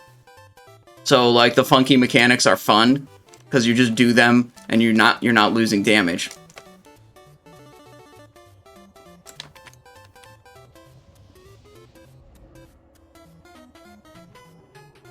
Okay, Fish Feast. That was better execution on our part, I say, compared to the previous time. I mean, we lived past the nether portal. But the mistake we made was not realizing that we had fire beneath our feet. Any time for RFK today, or are we PTR? It's probably going to be PTR most of the day. You know, PTR's limited availability, so, like, we do it when we can. If I end up, like, without having a group for quite a while on PTR, maybe I would switch over.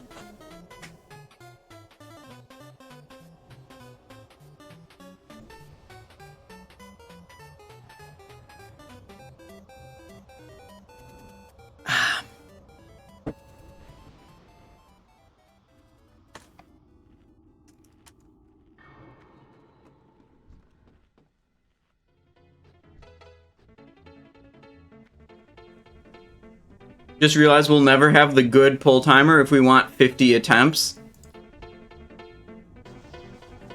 You mean like Is there a difference in the pull timers on Jaraxxus similar to Algalon? Is that what you mean? Where like the first time you pull him, it's all kind of scuffed and you can't pre-pot?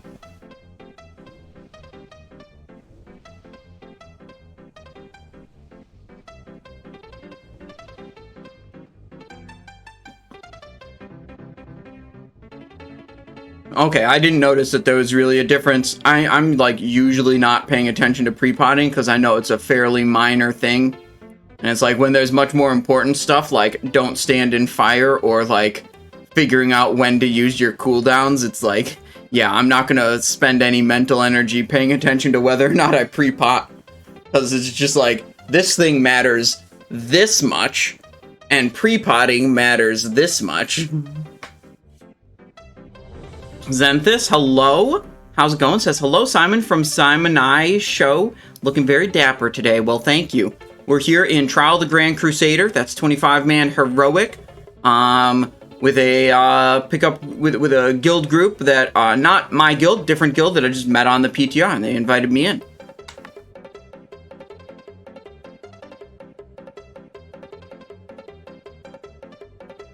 We got Beasts of Northrend down. We successfully vanished Massive Crash on Ice Howl.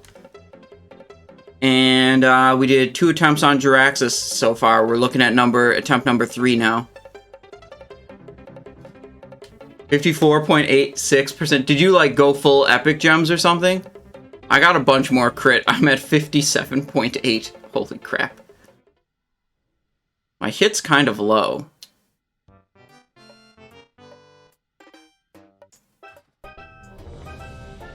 I wonder if I have so much crit that I'm like hit capped.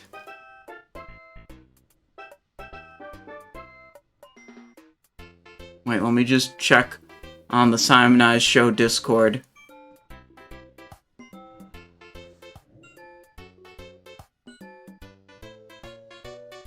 There's a post about crit cap here. 101.8 minus 24 minus 27.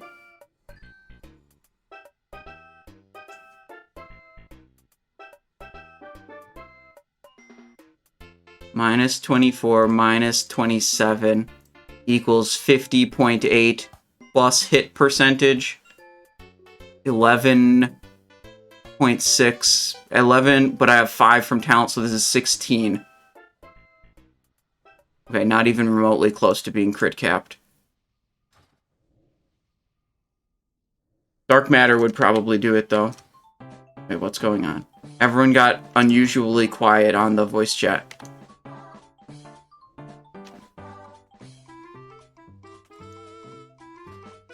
Nah, we're still like 8% off. What did it say? 66, so we're actually like 9% off. If we do this, now we're 11% off, so we would be over cap when dark matter triggers.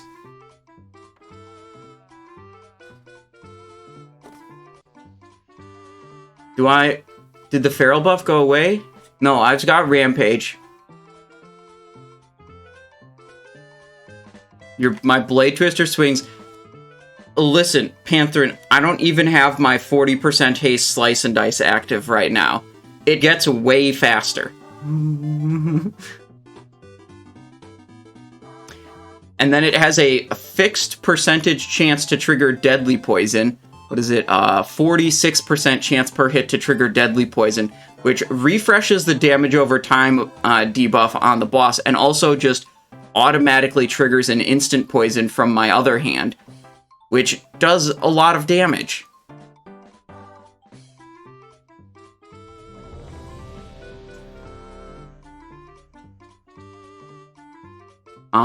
You know, like 1500 damage per. 5, 4, 3, 2, 1.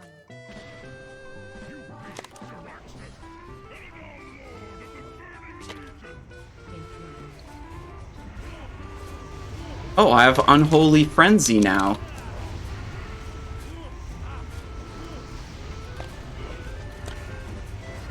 Nice, that guy got flame and he moved out. That's good.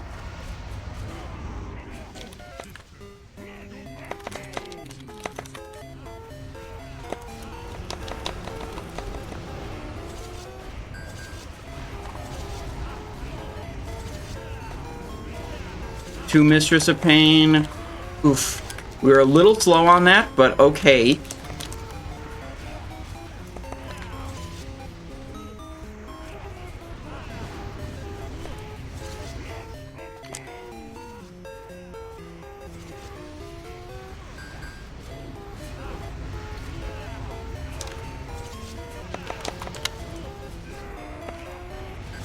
Are they dead now? Oh, there's one more. There we go. Okay. Moving the boss. Trying to stay in range here. Cloaked, cloaked. It's good.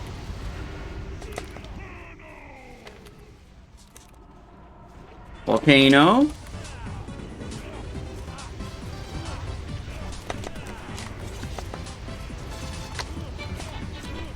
Oh. Oh, crap. We were in that fire. Was that on us?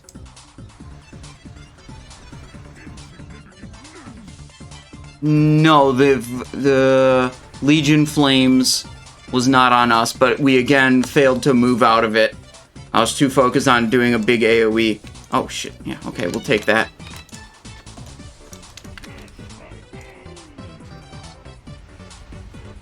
Back up. There's actually, like, a lot going on here. What is this? Why is there an incinerate flesh? Whoa.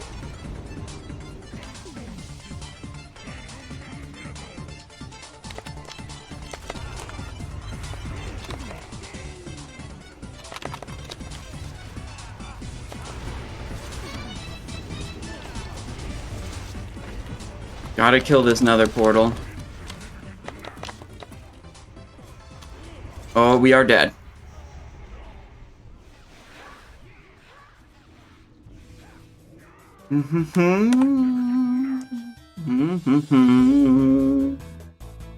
This fight is actually sick.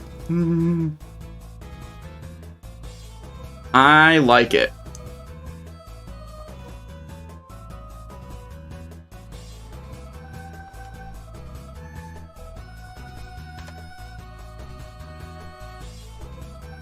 Will combat be better than Assassination in Phase 3?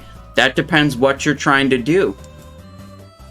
You're trying to do single target damage to the boss, it depends what gear you have. You know, you could have better combat gear than your Assassination gear. Maybe you're trying to do total damage throughput and don't care about only the boss damage. Dragon, if you want to look on Discord, there's a great post about comparing the two different talent specializations. You go into the index channel here, and combat versus assassination. Boom. Alright, there's a bunch of stuff about this, and there's a, like, updated Phase 3 one that basically tells you the same thing. But yeah, if you want to read more about that, you can read there.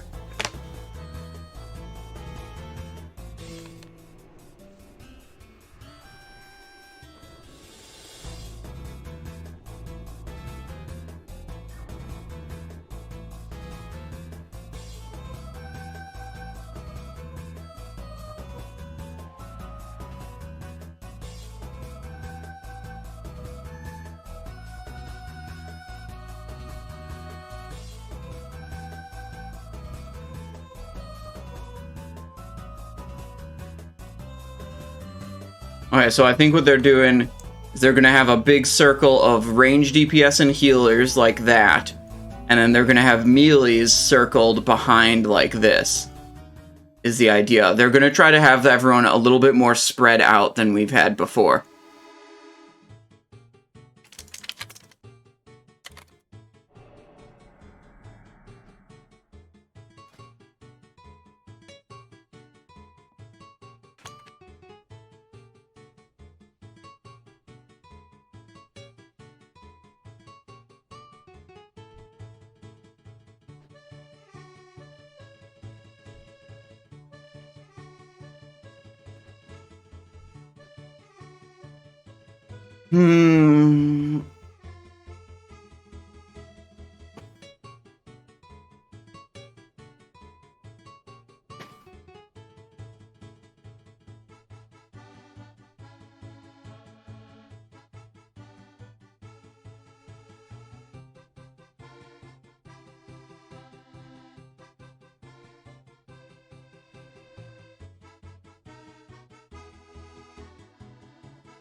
Alright, they're getting all the positions worked out here. You see people moving around to the smoke flares.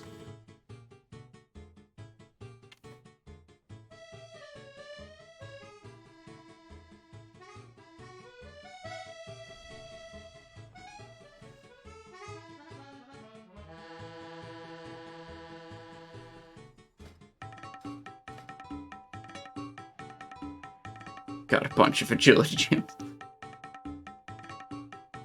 I think it's funny how someone in the raid just like messaged me and they're like, do you need epic gems? And I'm like, yeah, sure, I guess. And then just traded me like 16, 15 epic gems. I'm like, alright, I'll put all these into my gear. Have a bunch more stats now.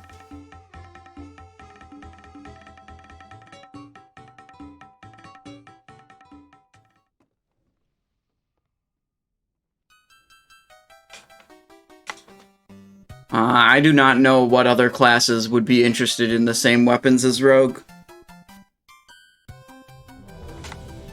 The usual competitors are like Death Knights and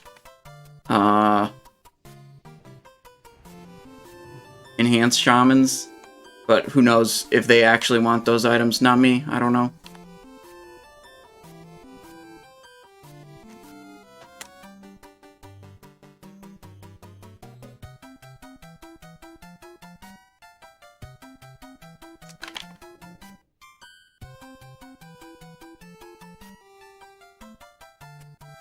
Is Burning Bile still killing all the melee on Northern Beasts Phase 2? Yeah, we did struggle with that a little bit, taking some, like, big Burning Bile hits.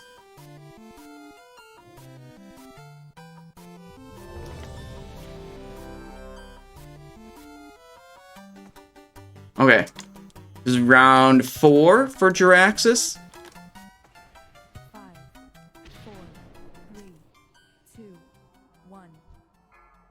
You face Jaraxxus, Eladon Lord of the Burning Legion. Alright, we're holding coolies until the nether portal comes up. Put a big rupture in.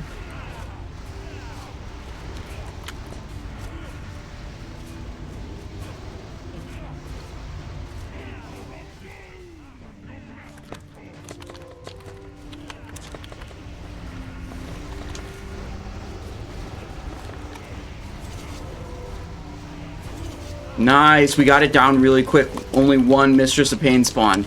That's very good.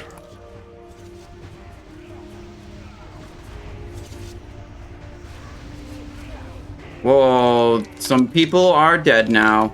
Okay, there's fire on the ground. Gotta move away from that.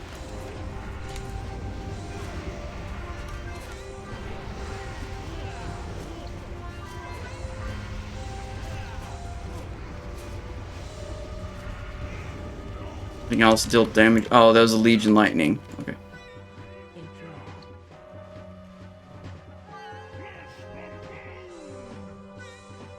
Those are not healing the flesh debuff, and they are exploding. Oh. Incinerate flesh? Is that what it's called? Look. I don't worry about healer stuff.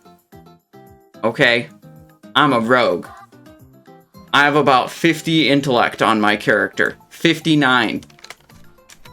All that big brain mana bar stuff, not for me.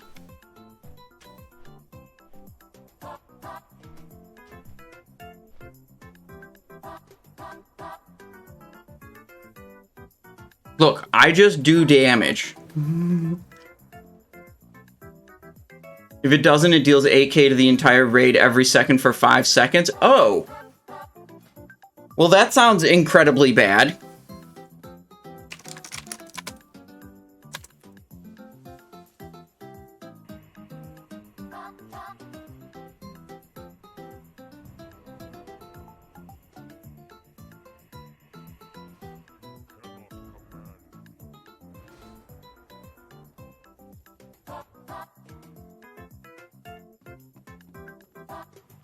So healers are slacking. I mean, I don't know, it could be a combination of things. I mean, we had people, like, I mean, frankly, I stood in fire and died on 2 of these 4 attempts. It wasn't my own fire, it was someone else, like, the fire wasn't, whatever. I died to not moving out of fire. So, like, certainly there could be other issues as well.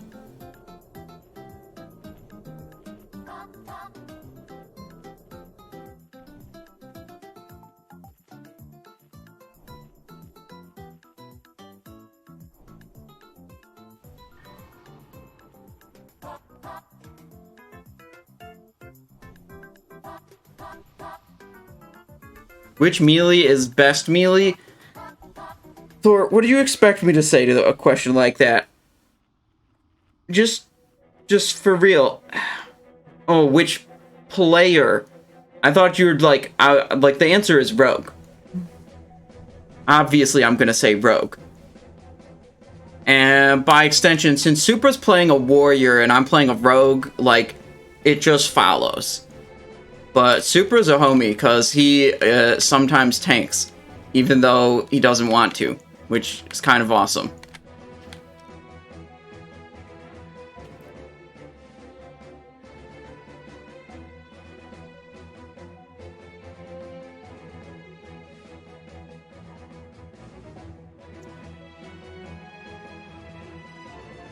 Gonna go ahead and say it. Best melee is feral. No. If the ferals are too strong, they'll just get stacked in the raid, and then there'll be no more rogues. Nice. That's hot. Wait, do I have anything cool I can trade him? Most of the stuff in my inventory is soulbound.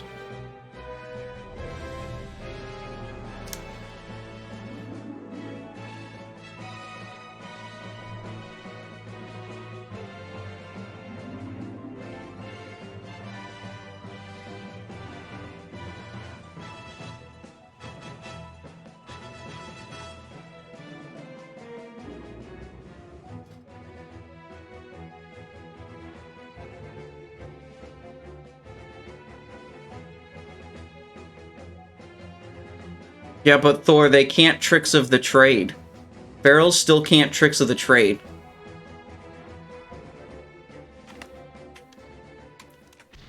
Look at this. Tricks of the trade, this boss. Tank, I mean. What is this buff? Kind of moved a little bit, got out of position. Should probably start closer to the boss, honestly.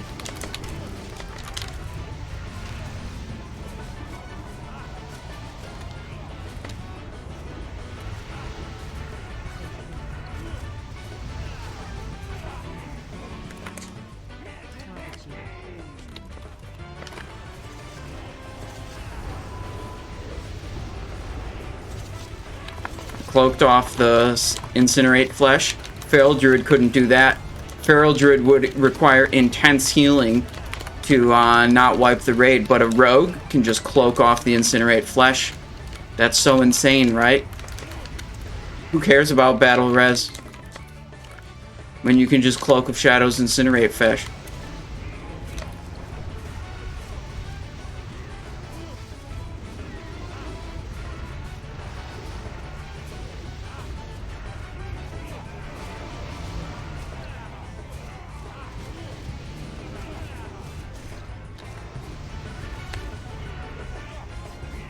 Got everyone alive right now. That's good.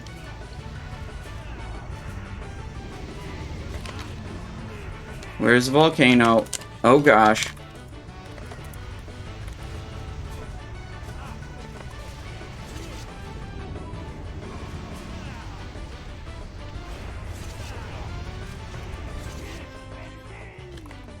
Okay.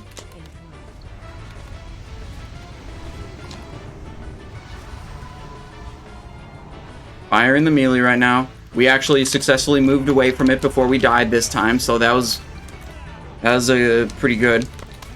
Another portal in 25 seconds.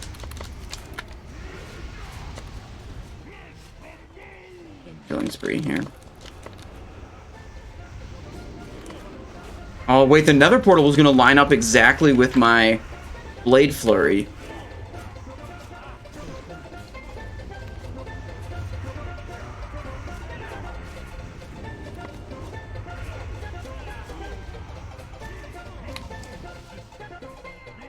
Probably should have saved the killing spree for here. I didn't realize I was going to have another perfect blade flurry opportunity. Evasion. Ban. We killed that one pretty quick. That's, I think, only one Mistress of Pain popping out.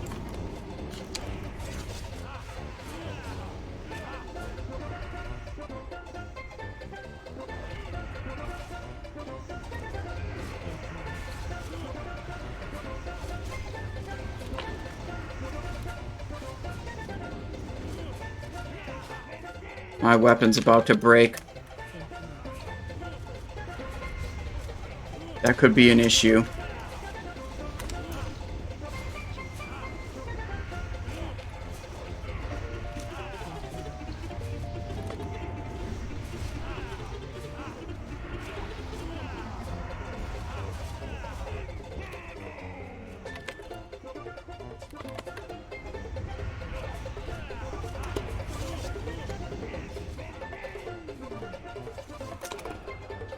Fuck, my killing spree just got totally effed.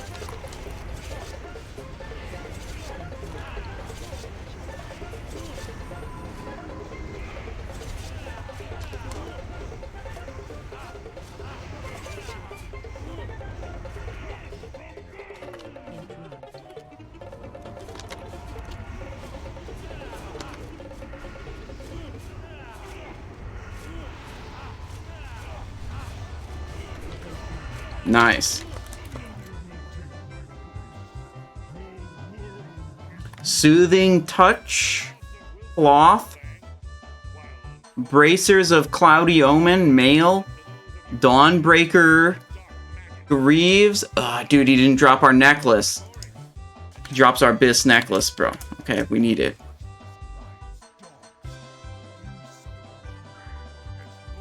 Okay, pretty good.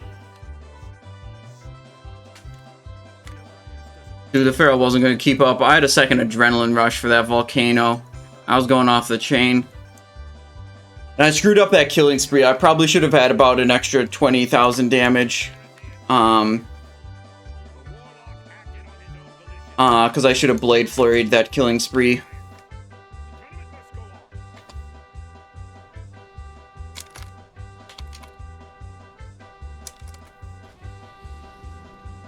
Oh, that's a... Eowyn is... Yeah, Eowyn's a boomkin.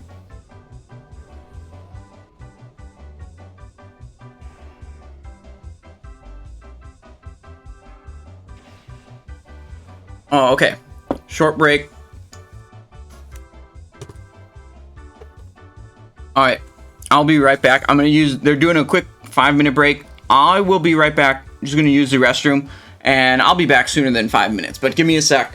We got a lot of gaming to go here, so I'm going to get up, you know, just stretch my legs a little bit. Okay? I'll be right back, you guys. Ugh.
Okay, I'm back.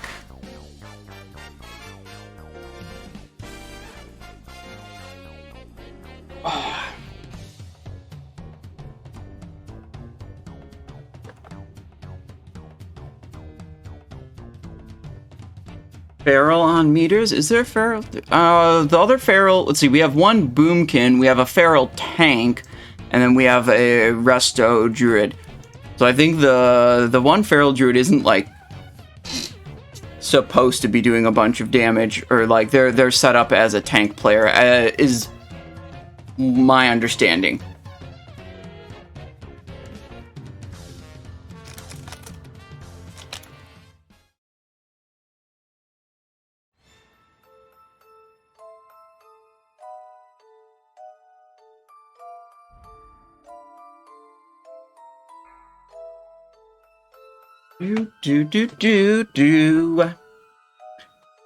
Oh, I gotta get rid of the BRB thing in front. Here, there we go. Perfect.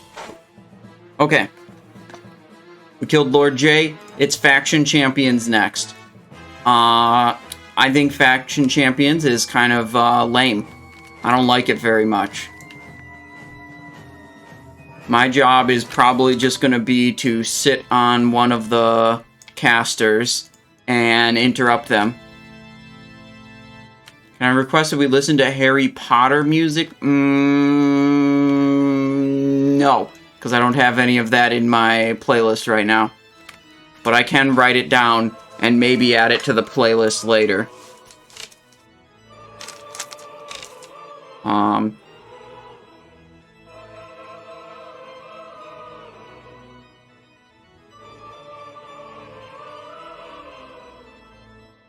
there we go. There we go.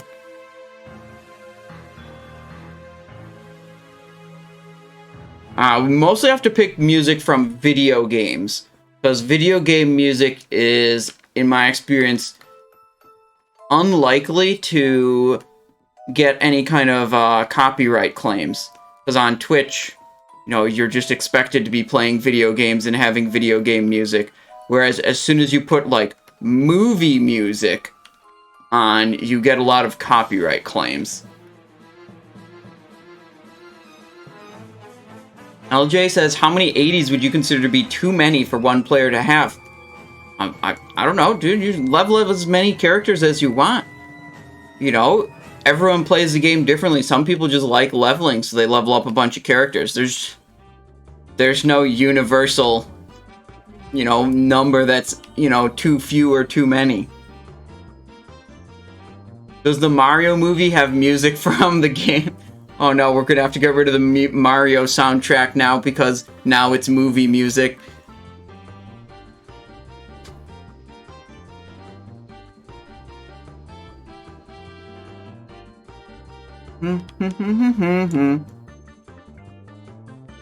There's a guy from my vanilla server who legit had 40 60s. That's quite a few. Oh, Lord Beerus, hello! Coming in with a raid. What is up, Lord Beerus viewers? Did you play playing some sweet tournament today on Magic Online, or what's up? How you doing? Thank you for the raid.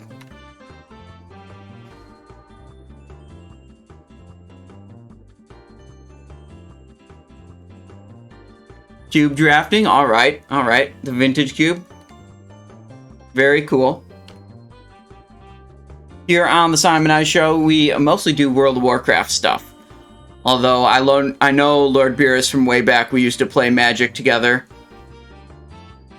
Basically got all the qualifier points I need for the entire season. Awesome. So you don't need to play the constructed events. Okay, so you're qualified for the like end of season finals or whatever.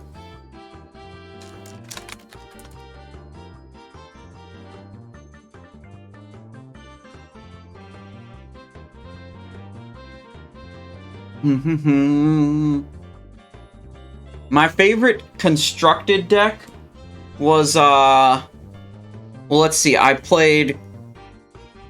God, I'm gonna sound old now. I played Affinity in Standard with Disciple of the Vault before it got banned. And then I played Affinity, then I just kept playing Affinity. And then more recently... I had a Legacy deck. I still have a Legacy deck that I really like, but it's not very good. It's just the Second Sunrise Eggs combo deck that just like... It's really hard to explain. If you don't know what those words mean, I'm sorry, I'm not going to explain it because it's way too difficult. If you know what those words mean, you know what's going on. And it's just like a Legacy version of that with crop rotation. They banned Second Sunrise? In what format? Second Sunrise banned? Second Sunrise... Hang on.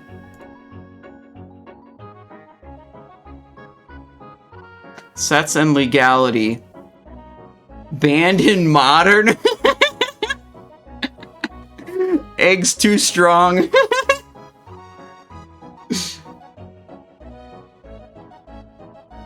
Too strong, apparently.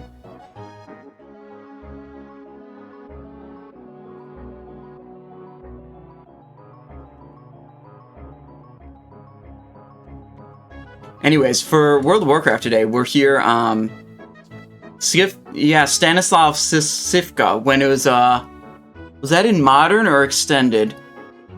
Won a Pro Tour with Eggs. You're a Skull Clamp enjoyer? Oh yeah. Yeah, of course, Skull Clamp enjoyer.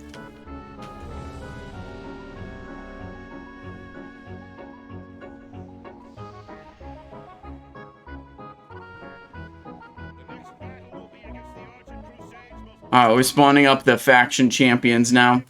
Anyways, for World of Warcraft today, we're here on the public test realm doing Trial of the Crusader. Trial of the Crusader is the new raid that's coming out. It's not live yet, but everyone wants to like go onto the PTR, essentially get acquainted with the raid. Essentially, we're doing our raid progression on the test realm, so then when it comes out on the live realm, we just ass blast it immediately and don't have to like learn the bosses or whatever. Yeah, that's how it goes. Lord Beerus, thanks for the raid. Have fun with your exercise. Gonna be raiding tonight. Well, we'll go for a while on the PTR. You know, after this group is done, you know, we'll see how late it is. Maybe do another group, maybe not.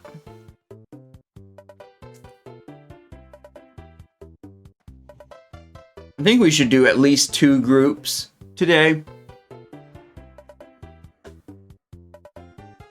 Oh, my poisons are falling off. Thank you, Menarch.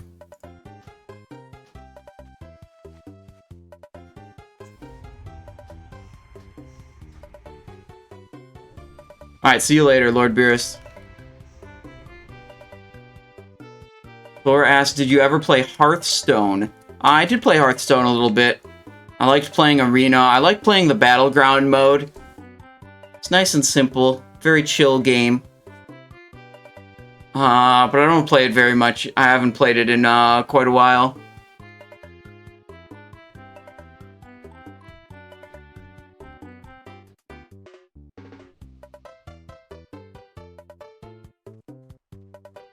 The Constructed just took too much investment of like, I didn't want to pay money into the game, so I wanted to just like, you know, do my daily quests or whatever and like do that. And I felt like I couldn't be competitive without doing a crap load of grinding in Constructed. F-Dogga coming in with a prime. Thank you very much. Welcome to the stream, F-Dogga. I appreciate you.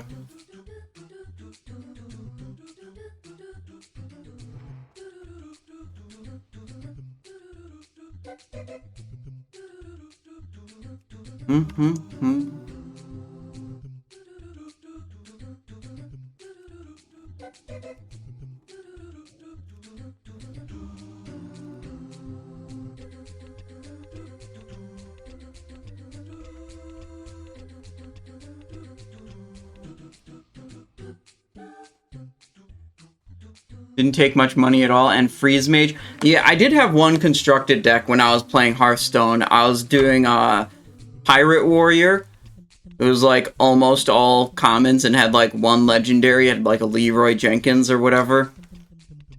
Oh, Leroy Jenkins and Patchwork, I think, were the legendaries. The Patches, what is it? The little 1/1 that comes out of your deck whenever you play a pirate. So it's just like a free pirate every game. What is happening? Asked Pantherin. I think they're talking about Patches the pirate. Okay, that's what it was called.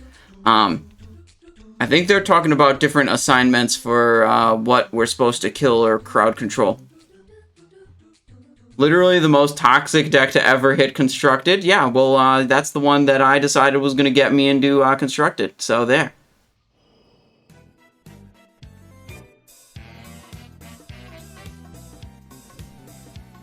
Look, I could just blast games without really having to think too hard about it. I didn't have to, like, strategize around, like, if they were gonna play Alexstrasza or some big dumb legendary. Because, like, if they got to 8 mana, I was just losing the game anyways. Like, such a small percentage of games would ever get to that point. and I'd still have, like, any remote possibility of winning. It's just like, man, all I have to worry about is, like, the first 4 or 5 turns of the game.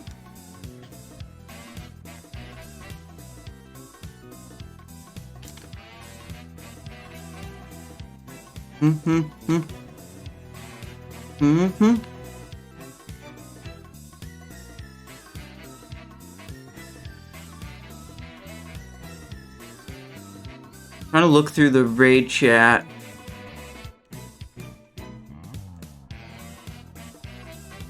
Yeah, I think there's still, maybe some people are still AFK or something. Not sure exactly what's going on.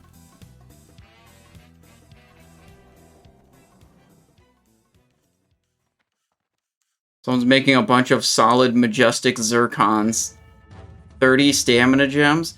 How do they have so many gems on the PT? I guess they probably have... Oh, they've probably cloned a bunch of characters that have a bunch of emblems. That makes sense.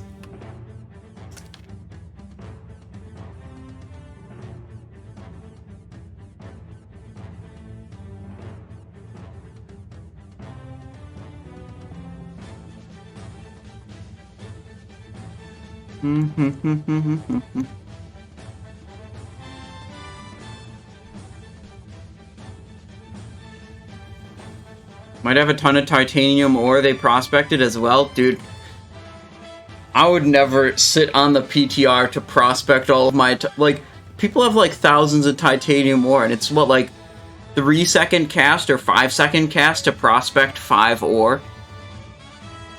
You sit around for...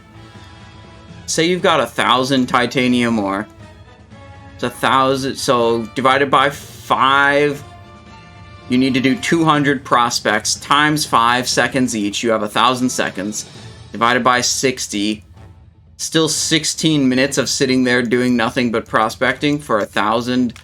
Yeah, that's not that much, but...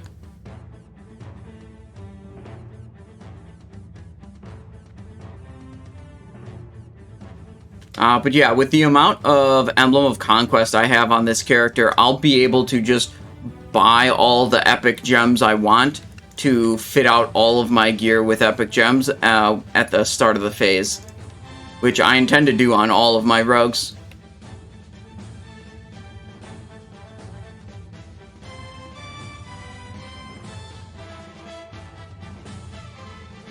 Alright, they're saying listen up.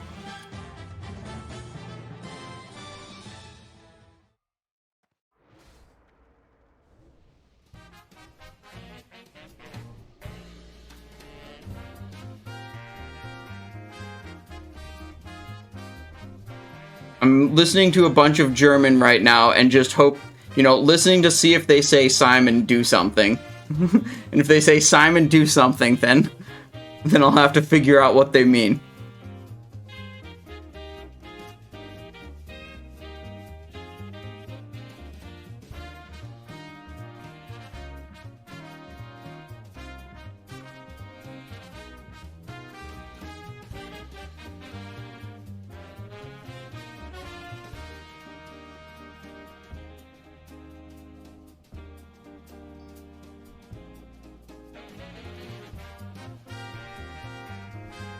Okay, right at the start? Okay. Okay.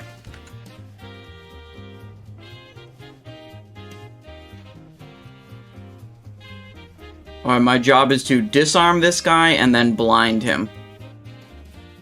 Means I maybe shouldn't have deadly poison on. And if I don't have deadly poison on for this fight, I might as well just slam all of these other items.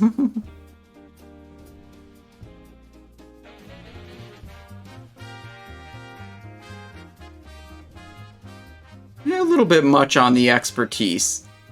Unfortunate. Do you have Silent Fang? No. No, still don't have any of those.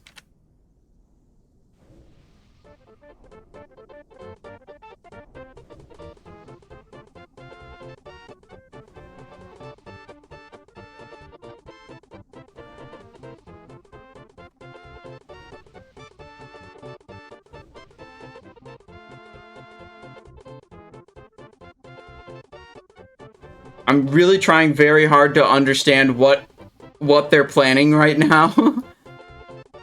But you know what? I don't know. All I know is I'm supposed to disarm this guy and then I'm supposed to blind him. It'd probably be good if I actually had blind on my action bar. There we go.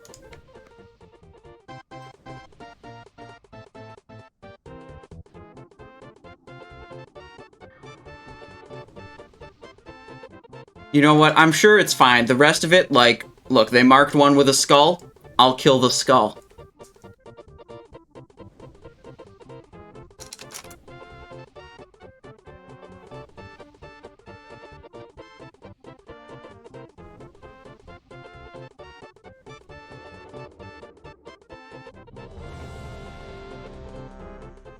Okay, ready, check. It's almost time.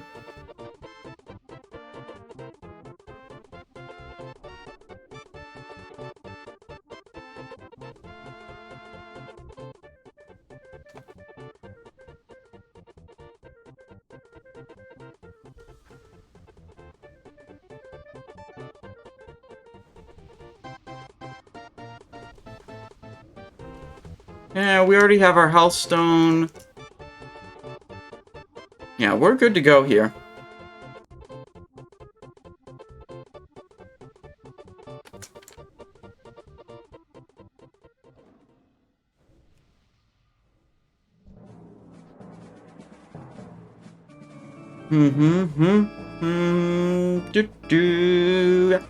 Okay, here it is. We're finally pulling the boss. 5, 4,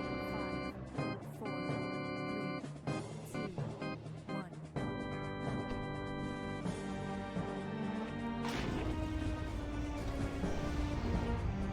1. Disarm. Okay, well, it's got 1,000 bleeds on it already. There. Yep.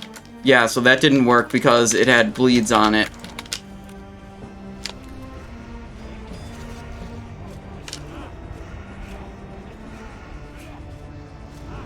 Interrupt. I'm just gonna do a new slice and dice.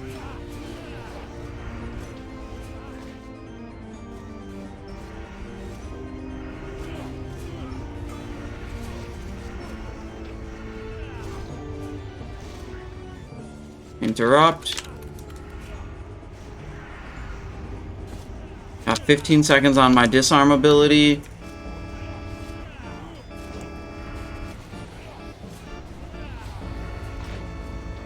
Big kidney shot. Go over to this guy. Hit him with disarm. Oh, this guy's divine shielding. Here's a totem. Here's a pet. Can kick that guy. Back on this guy.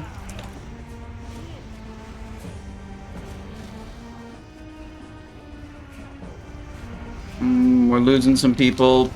We've gotten through the divine shield, though. That's good.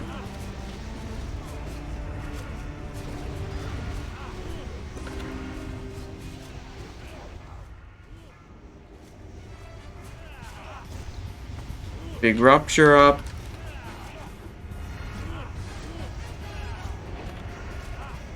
Interrupt. Ooh, that quest, or that cast got completed. Not what we wanted. My disarm's available again. Disarm. Come back. Whoa.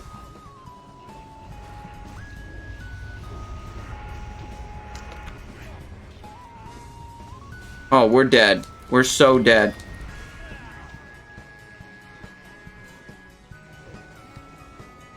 I think there's just like too much going on this fight. It's pretty hard to manage. But gosh, one of the best things they did was actually get the encounter end trigger to work properly, reset those cooldowns. It was so frustrating trying to do this last time when the cooldowns wouldn't reset.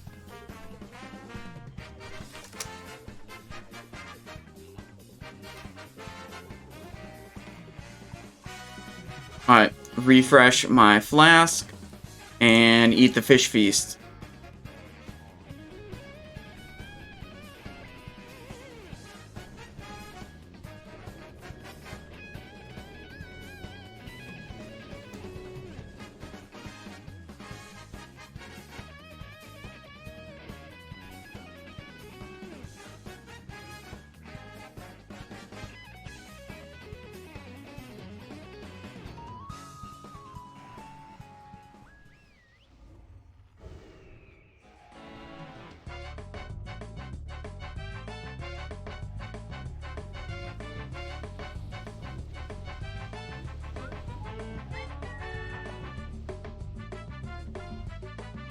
Mm-hmm.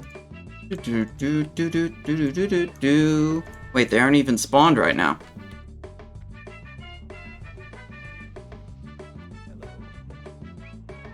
Barrett Ramsey, Argent Coliseum Master. Okay. Field repair bot. Okay. What if we just used Shard of Azeroth? Hmm.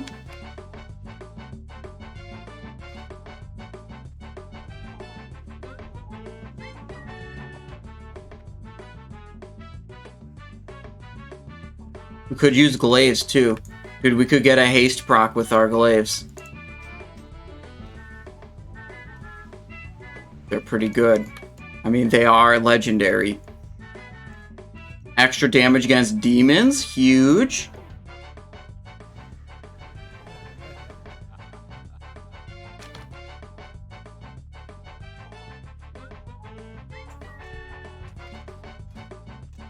We'll go back to the real weapons.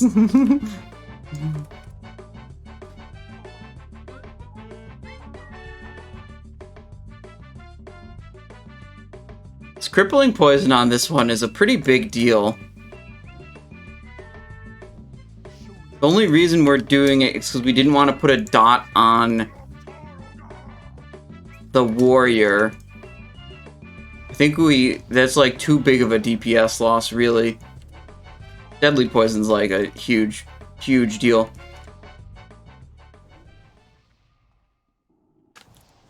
I think, like, we didn't even down the first target, which makes me think we actually just need more damage output.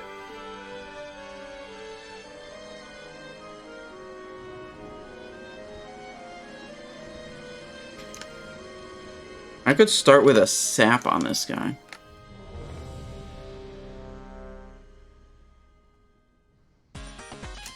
Oh, someone did a fire elemental.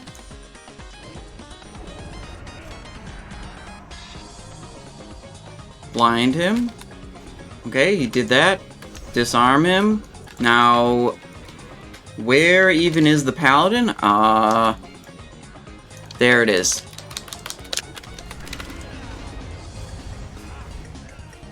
What, he's just casting. Evasion's up. Kick.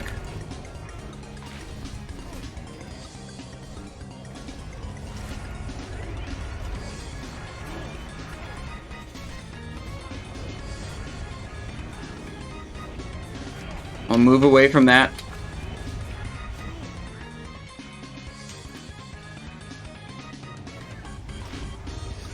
There we go. Got 15 seconds on my disarm.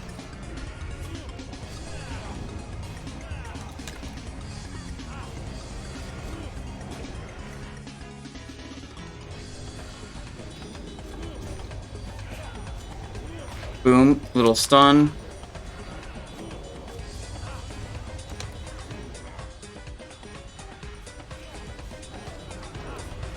Let's finish this guy off.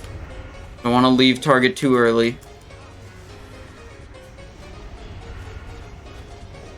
Kick. Oh, we're in range of the fire from the warlock. We're dead. Almost got the paladin down there. This is not my guild, just a different guild that was going on the PTR that I joined up with them.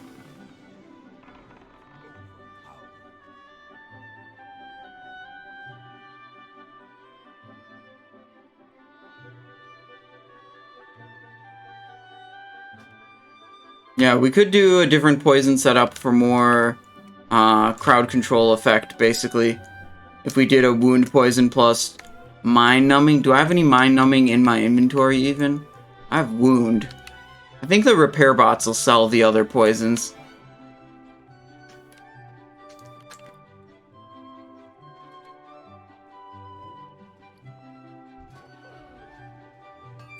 Repair. Mind numbing poison. Okay. Alright, let's just try more of a control setup for our poisons. Less damage.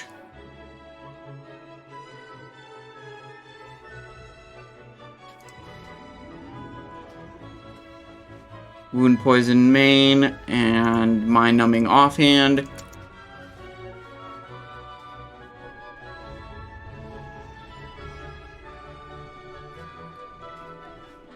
Okay.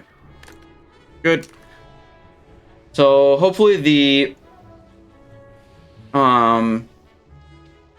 wound poison on the target. I don't know if anyone else was doing a healing debuff, but if they weren't, this will be really good.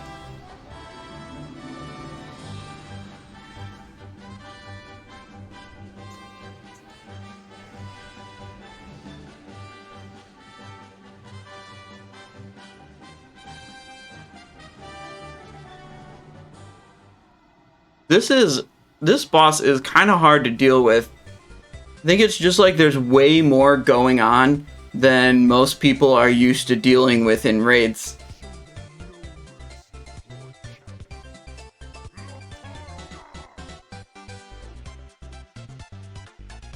Yeah, Flipadelphia, I don't know. I'm not making the, like, raid strategy decisions here. This ain't my raid. I'm not leading. I just listen to what they're saying and do it.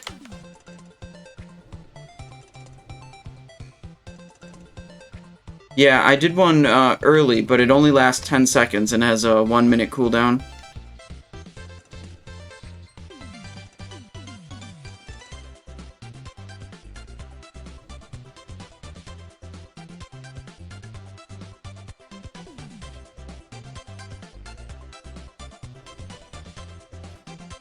I wonder if the crippling is better than the wound. I think the crippling's gonna do better than mind numbing. Being able to put crippling on the players.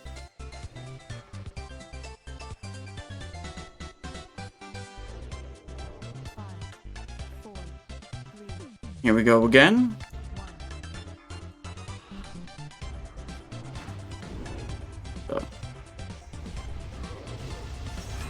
Warrior disarmed.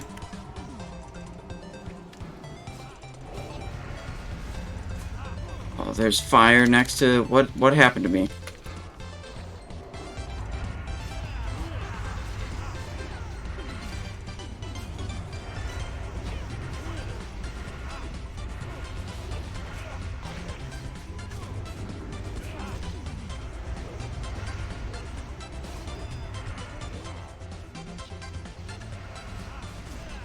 Oh. That warrior keeps doing that, sorry, warlock keeps doing hellfire.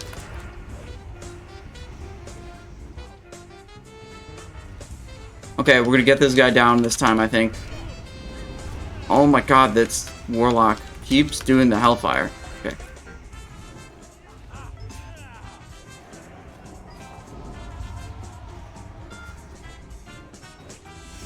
Warrior disarmed?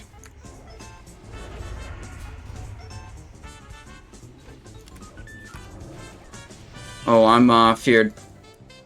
Okay.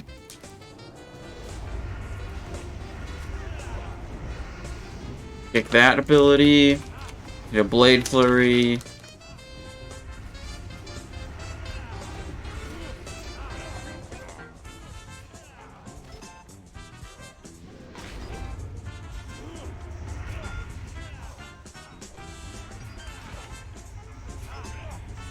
Are there any dots on this guy? No. So I can gouge him next.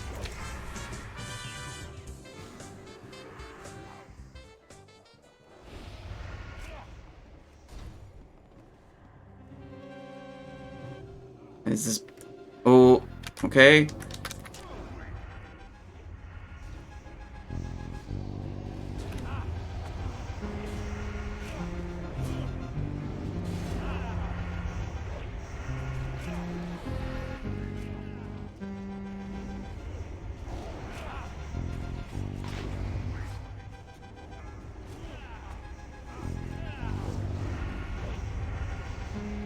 Oh, we're dead. Most of the raid's dead, too. Yeah, we got a lot of damage. There's quite a few times where the hellfire from the warlock was, like, right on top of the raid, I think causing a lot of damage.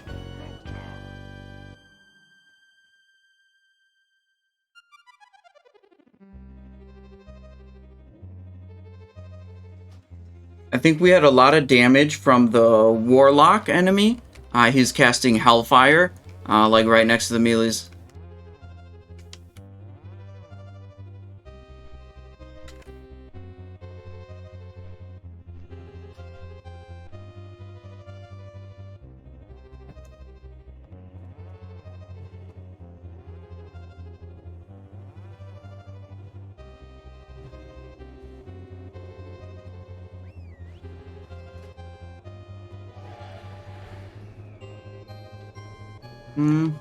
Here's a fish feast. Nice.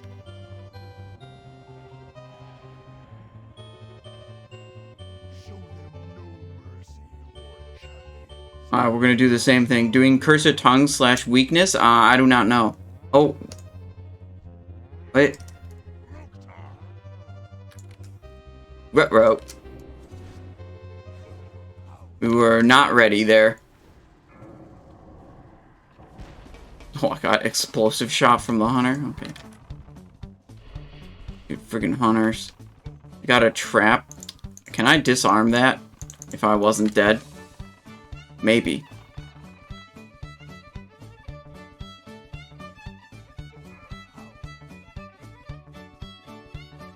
There we go. Encounters reset. We can't release. Man, one upside to this raid is, gosh, running back to the raid does not take very much time. Depending on where you are in Ulduar, it can take a very long time to run back. Look, we still even have the fish feast we had from before. Imagine if the faction champs hunter knew about the 4-3-4. Oh, like doing the different ranks of exposed or explosive shot, and you could double them up. Yeah, that would be kind of scary. The Zax wipes are hell. Yeah, that's. That is pretty much the worst point in Ulduar to wipe at.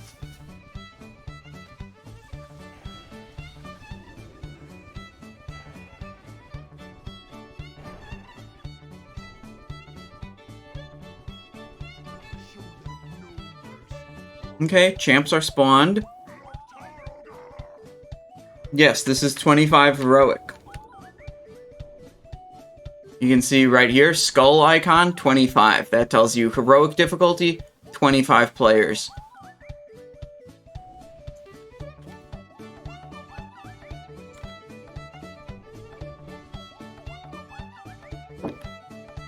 What I kind of want to do here on the pull is I want to sprint in. I want to get a cheap shot on the warrior to begin with.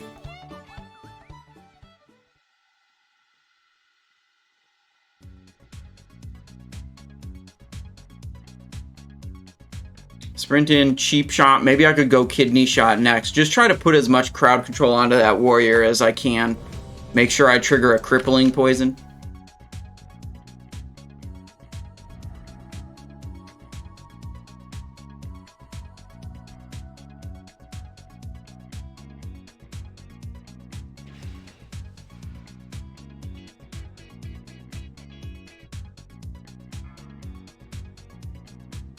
Alright, pulling in 5, 4. 3, 2, 1. Oh, wait, you just got...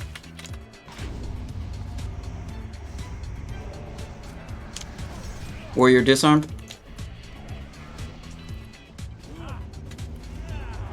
Where's my... There it is. Here's my kill target.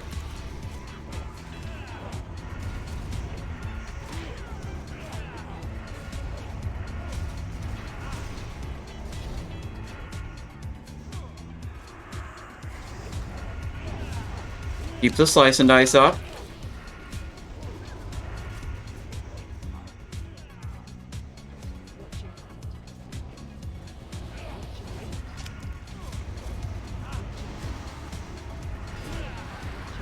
Yeah, we're taking a lot. That's the Hellfires going. We gotta kick it. Okay. Okay, next target.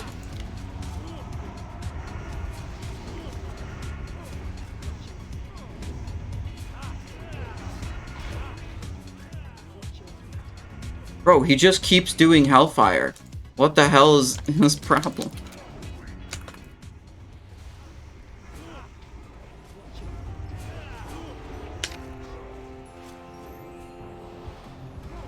Warrior disarmed.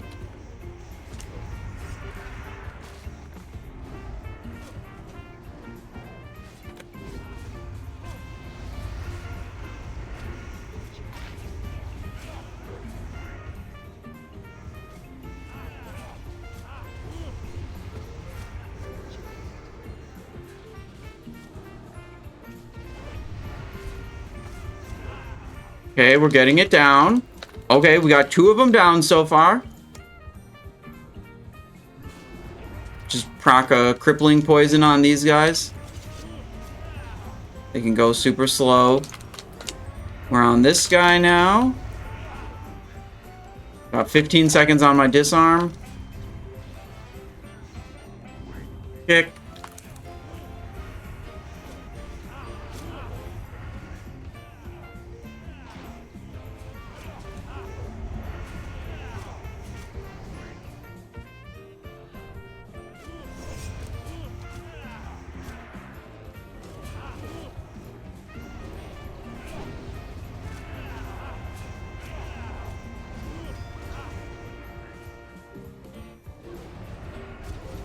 Ooh, I'm polymorphed. Okay. It's fine. We have a lot dead, but they have both of their healers dead, or 2 of their healers dead also. So we've made some progress that we haven't made before. We got actually 2 enemy units down. Probably falling apart here. Yeah, we got too many dead at this point.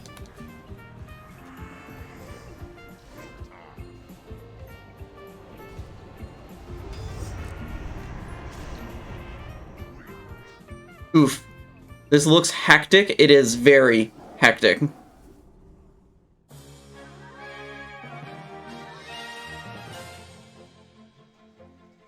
Alright, release spirit. We go in again.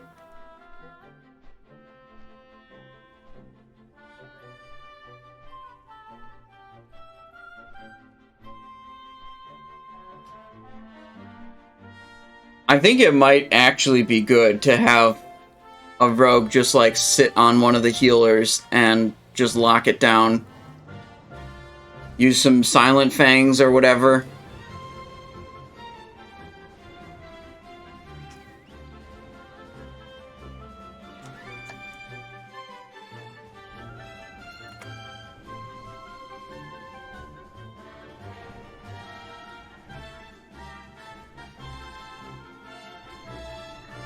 Rocket helm? I don't have any rocket helm. I think it's in my bank. All I have is the... Well, actually, this could be good. Engage in mental combat with a humanoid and attempt to pacify or control... What if I just do that?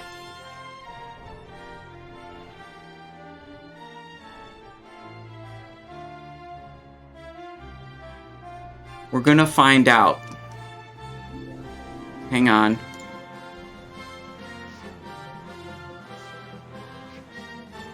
Show helm, of course, because it's one of the best helms. That's a pretty big stat loss right there. Just to be clear. Pretty big stat loss, but we're gonna find out if this works.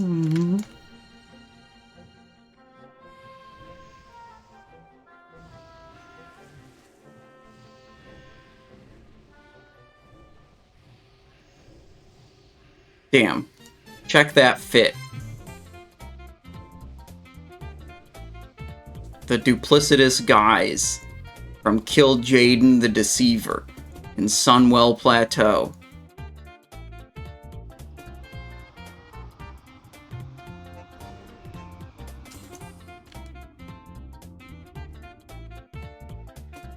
I'm gonna mind control this fucking warrior. That's what I'm gonna do.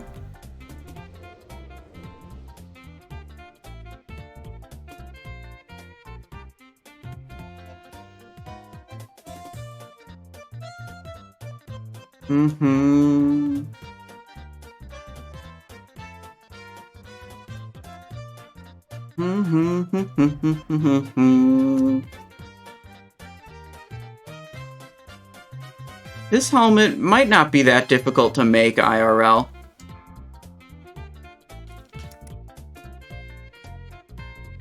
Five, four, three, two, one.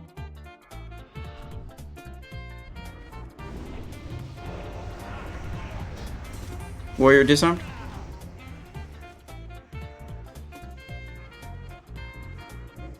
Immune to mind control, bro? Okay, well, we tried.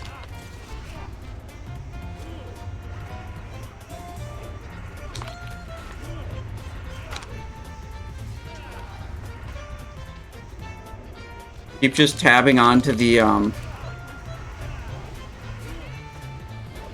tabbing onto the totems. Like, I ain't gonna let that Shaman NPC have a Wind Fury totem up. No shot. Wow, we killed that one super fast.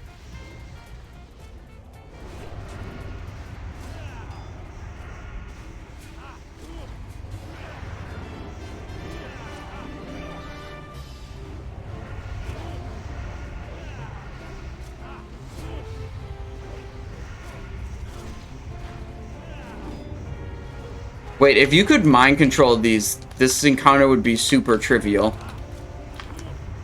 You just, like, bring 5 priests, and they can all just mind control. What the? Immune. Oh. I see. It used its bubble, but we got the dispel on it really quick.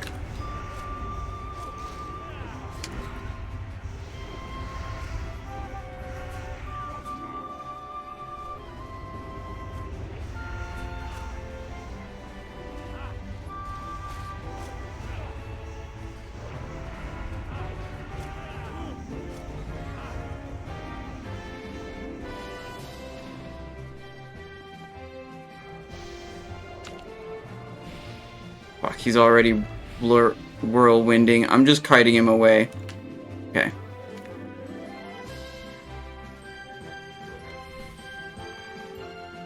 Blind him.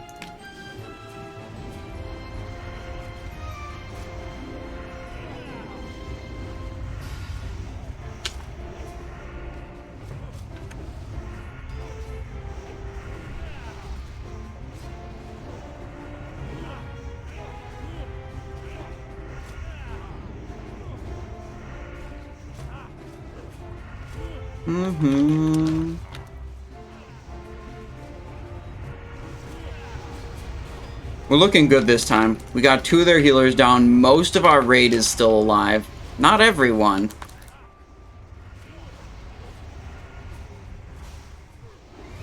Trigger a cripple on that guy again.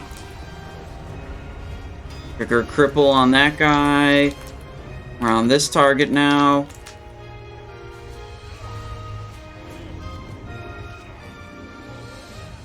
Warrior disarmed.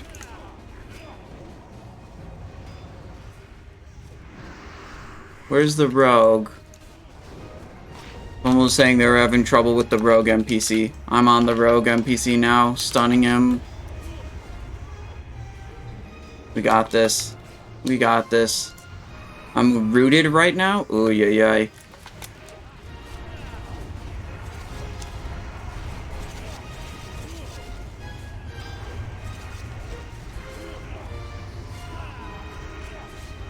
Wait, why did they switch off? Okay, whatever. That thing's dead. Okay, rogue is the kill target now.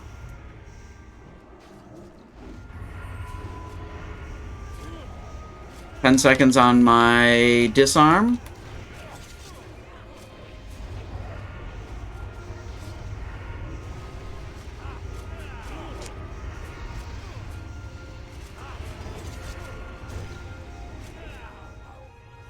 Warrior disarmed.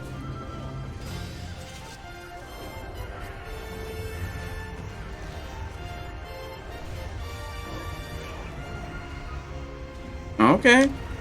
Looking good. Just clean it up at this point.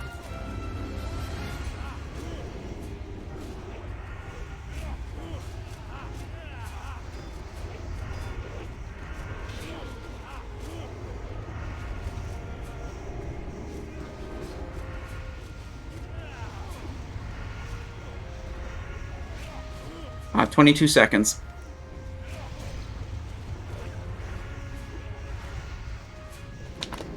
And killing spree here.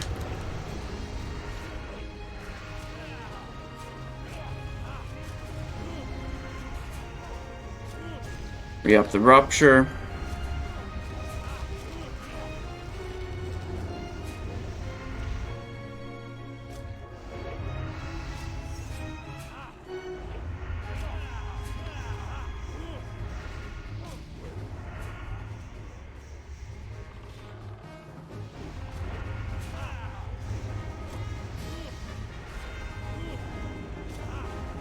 Okay, it's just 2 left. We got it this time.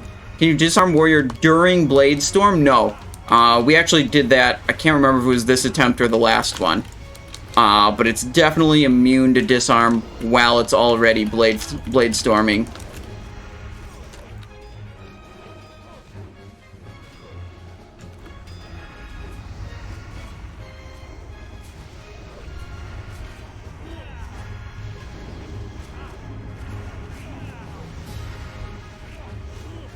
Swampy Boxers, hello! Coming in with a tier 1, 2 months of support, says, I don't even see you on top 10. Yeah, so? Fight's not really about that. We went here and we used wound poison and crippling poison, and we run around doing a bunch of crowd control abilities.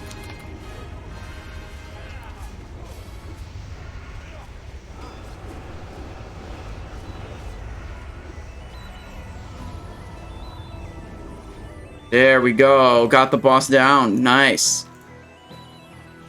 Alright, now we're definitely going back to instant poison.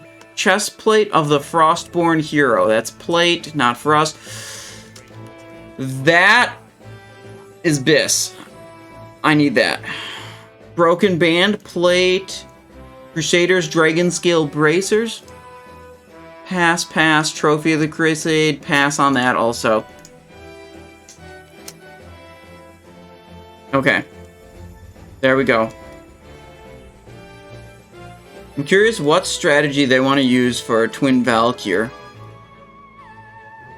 I like the strategy where you tank them on... You have, like, most of the raid go black, and then you tank it on top of the white portal. And then, like, if you need to change color, you can quickly do that. And then you move it over to the other one after you change color.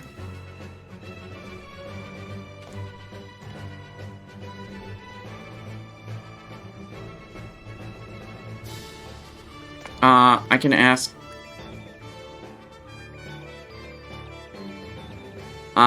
They need a extra damage dealer to fill out this raid.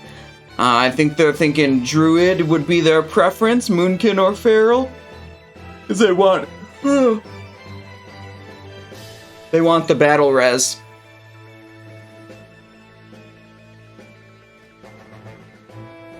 I'll post on the guild Discord again.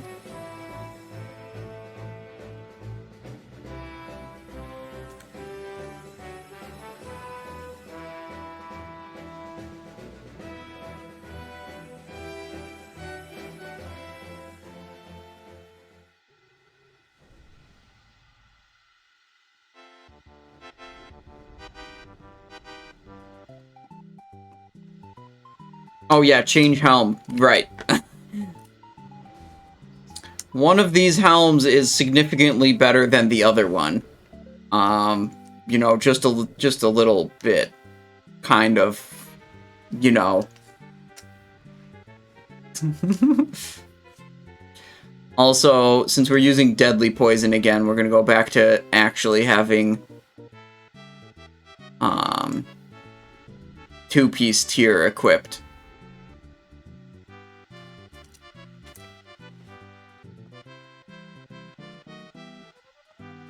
Alright, now we gotta do the Twin Valkyr, the next boss.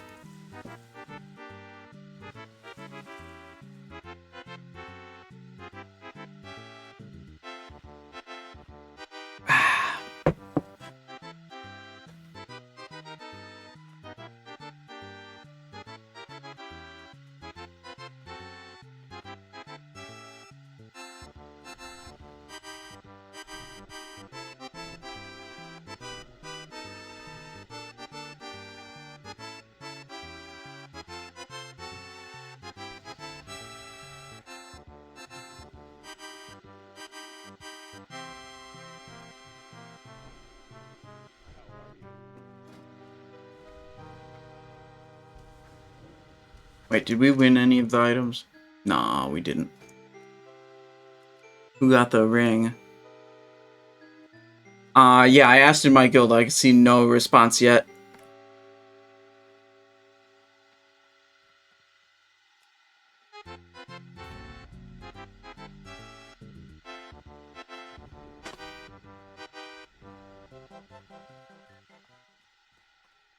Alright, they're working to fill up the last spot. This is how it goes, you know, doing, you know, partial pug raids on the PTR. We're used to this.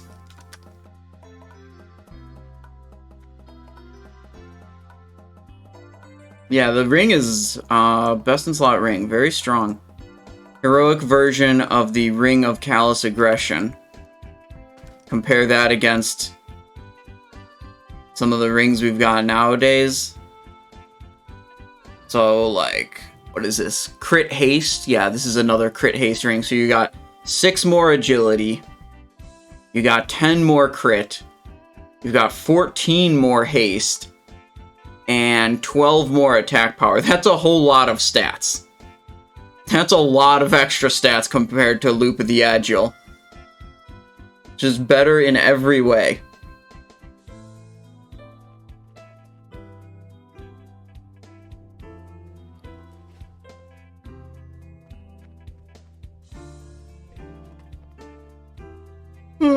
Oh, excuse me. So yeah, I mean, I've been having fun in Trial of the Crusader. I think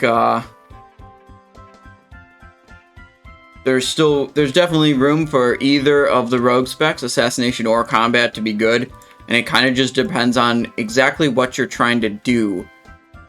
You know, like, are you trying to play the game specifically to parse on Warcraft logs? Are you trying to, you know, do the most total damage throughput?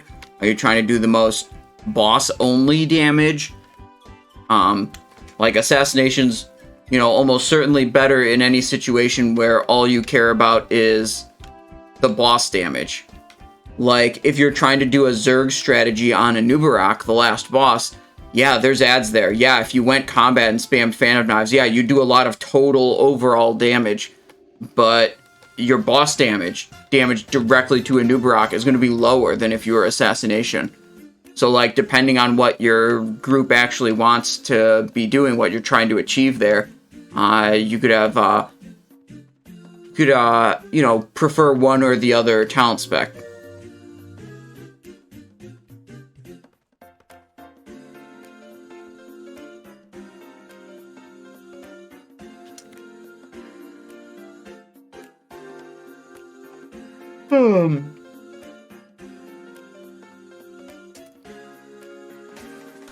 I tried the hybrid assassination spec last session and it was bad. Oh no.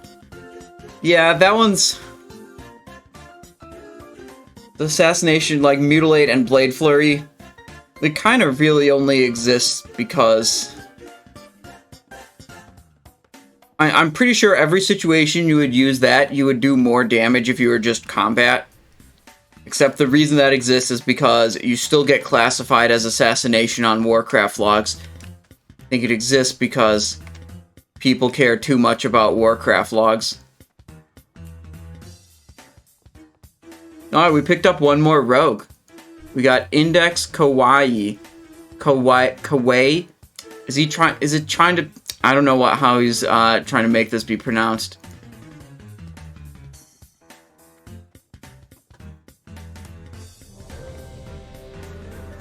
Alright, we're here. We're ready checking. We're about to enter the explanation phase now that we got the raid filled up again.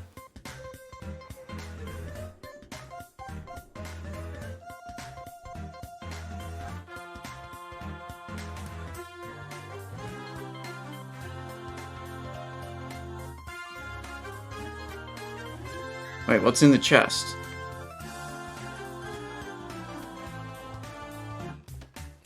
Nothing? What? Yeah, okay, whatever. Chest is not despawning. Can you walk through the chest? Oh, now it's gone. Is Flame Leviathan worse than all fights in TOGC?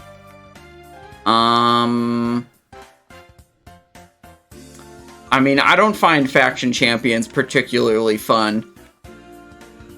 I think faction champion's my least favorite in TOGC. Flame Leviathan's my least favorite in Ulduar.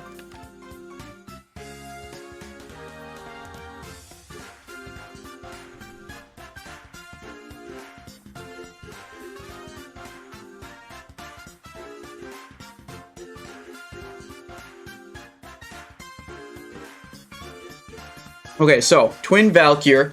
Let me give you guys my explanation. Kirk says, driving a demo with passengers makes me want to off myself. Yeah, dude, that is the most stressful job on Flame Leviathan, that's for sure. Because it's like, the other people, the passengers, can, like, actively grief you if they don't do things, like, at exactly the right timing. You drop your stacks, or they don't give you pyrite, or they don't give you speed when they're supposed to. Can be a issue. Anyway, so Twin Valkyr. There's the Light Valkyr and there's the Dark Valkyr. And there's going to be 4 portals that spawn around the room. There's going to be a white portal here, and a light portal here, and a dark portal there, and a dark portal there. And you click on the portals and you get that element, either light or dark. And it's like a debuff on you or whatever. If you have a dark debuff and then you attack the light Valkyr, you do additional damage. If you have dark debuff and you attack the dark Valkyr, you do reduced damage. So you always want to have the opposite element of the Valkyr that you're attacking. The elements also cause you to absorb damage. So if you have the dark debuff and, you know, one of the Valkyrs does an ability that causes dark damage, you just absorb it, and it's great. So that's how that works. Then the Valkyrs have 2 different abilities. They have a shield and heal, where one of the Valkyrs will put up a big damage shield and then start casting a heal. And if they finish casting the heal, both bosses heal to full health. What you have to do is you have to damage through the shield before you can interrupt the heal. Hang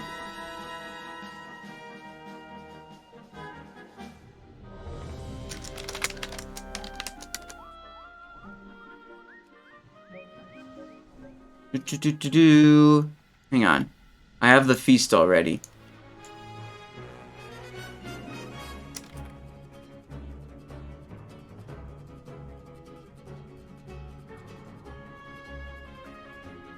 Okay, so basically, when they do the shield ability, it can either the light Valkyr or the dark Valkyr can do the shield ability.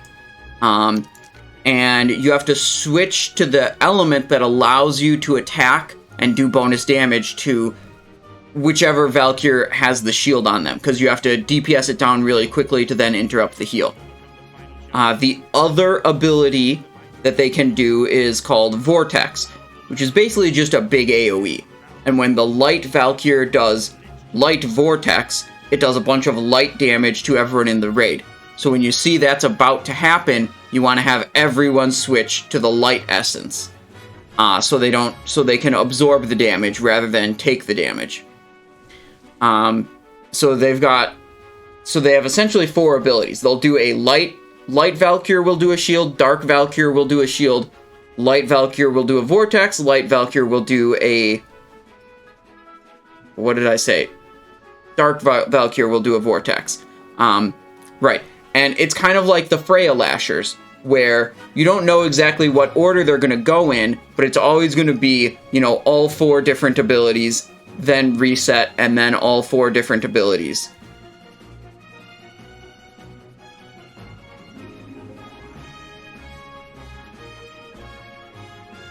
There we go, we got the Dark Essence.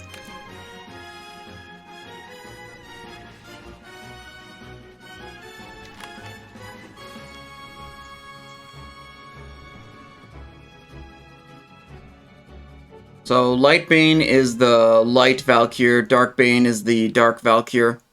So because I have Dark Essence, I'm going to be attacking Light Bane. 86, how's it going? What's up?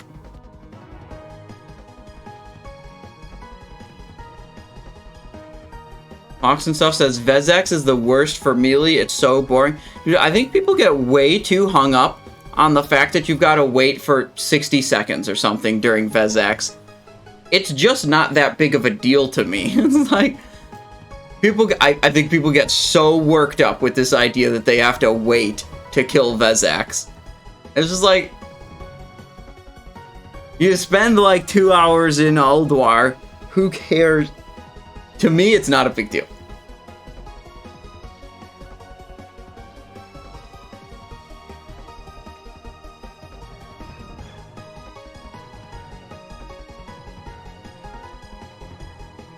Simon, don't surge the black balls. Yeah, no, I've got to surge the black, because I've got the black essence, so I got to absorb the black balls. Which glyphs are you using as combat? Don't worry about it. There's like a half dozen different combat glyphs that are basically the same. Switching glyphs, different fights, really important for other classes, not important for combat. Just not a big deal.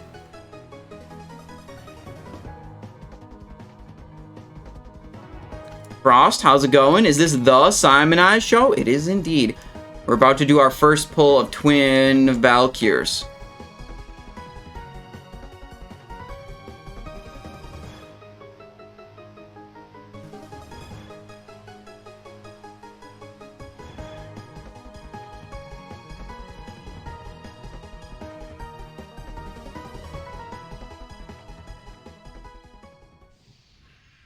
Am I using Fan of Knives glyph on any of the fights? Yep, all of them, because it just doesn't matter that much.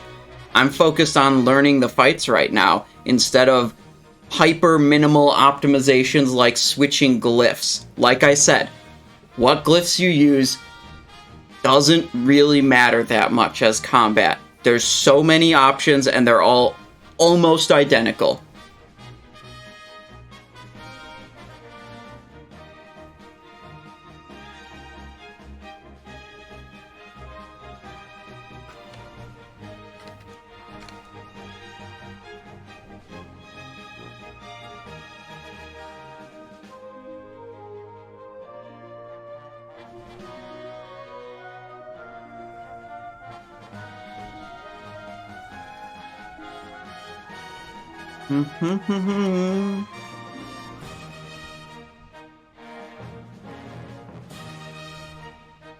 Yukia says, keen for first pull of Valks. Glad I got home in time. Yeah, excellent.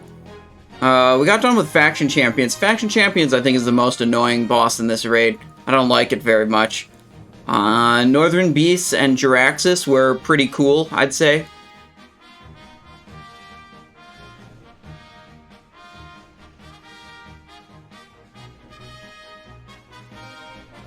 We got Kings, we got Might. Alright, I'm sure they've explained the fight thoroughly, but they mostly explained it in German, so I didn't really get much of that. But I already know what's going on here, so not worried.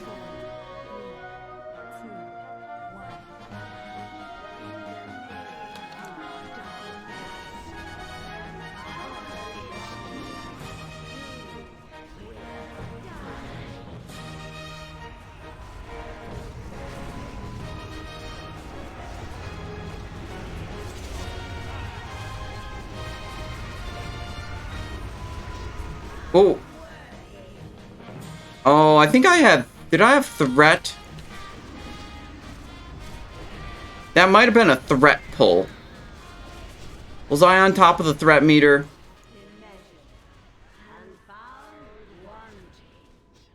Did I... Oh, I think...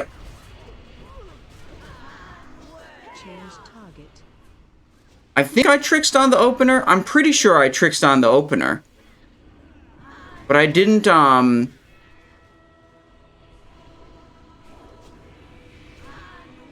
Yeah, 1 second's all it takes. I mean, I'm sure I tricksed on the opener. It just wasn't part of the killing spree because they weren't together yet.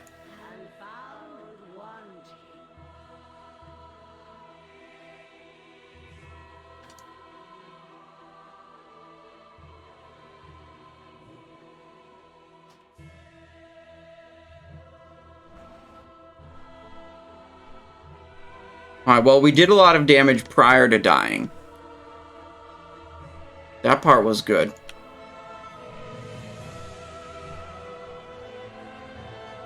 Alright, we're gonna have to be a little bit more careful with the threat generation.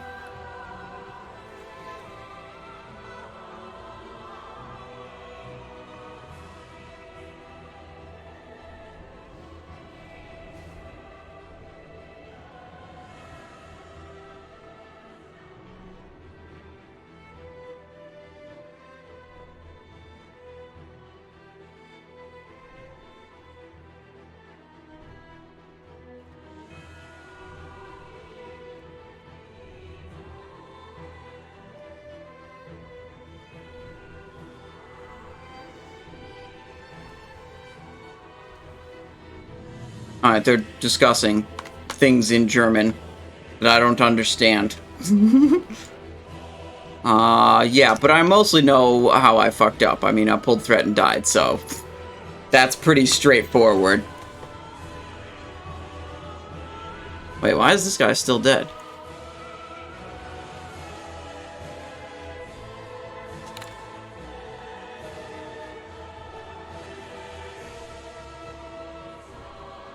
They might be saying, why is that rogue? But they... Listen. Okay. Too much damage, yeah. Exactly. That's exactly right. Dude, you know what? I think it was yesterday. We were talking about Iron Foe. The mace that drops in BRD. Something you might not know about Iron Foe is it makes you speak Dwarvish when it procs. Let me show you the item.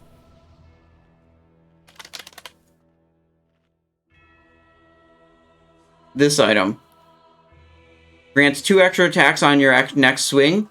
That's all it says, but it also apply Aura Force Language Dwarvish. 10 seconds. You may only speak in Dwarvish. Okay, so what we realized would be super funny is, like, you can use, as a Horde player, you can use this to communicate with Alliance Dwarves. Right? Because it makes you speak Dwarvish, so you can communicate with the other faction. Yes. Tricks cross into Goulash. Anyways, so yeah, you can use it to communicate, but we realized yesterday what the funniest application of this is get a Horde character, get Iron Foe, and name it like Dwarf Slayer 420 or something, and then just go do a bunch of world PvP, specifically trying to attack dwarves. And whenever you get a trigger of Fury of Forgerite while fighting the dwarves, you just, like, shit-talk them. And it's hilarious, because they wouldn't be expecting you to actually be able to speak coherently to make fun of them while you kill them. Except all of a sudden you're speaking Dwarvish while killing the enemy faction and insulting them.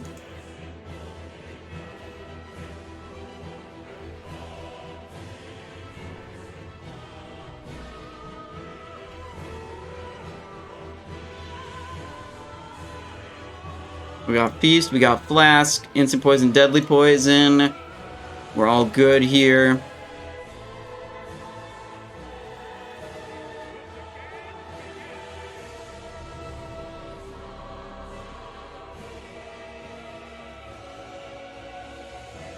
Alright, we get Dark Essence. Which one are they going to mark as Cross? They told me to do Tricks. Okay, so I want to start as Light then.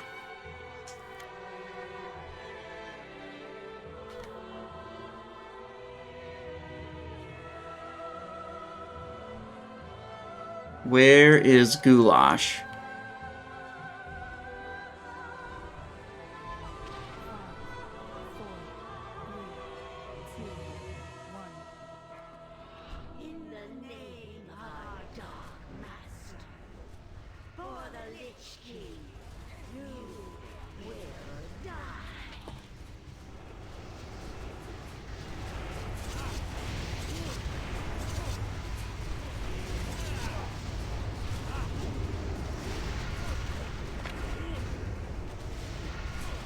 Banish.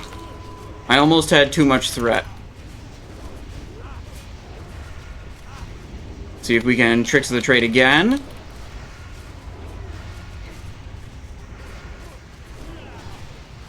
So we have light right now.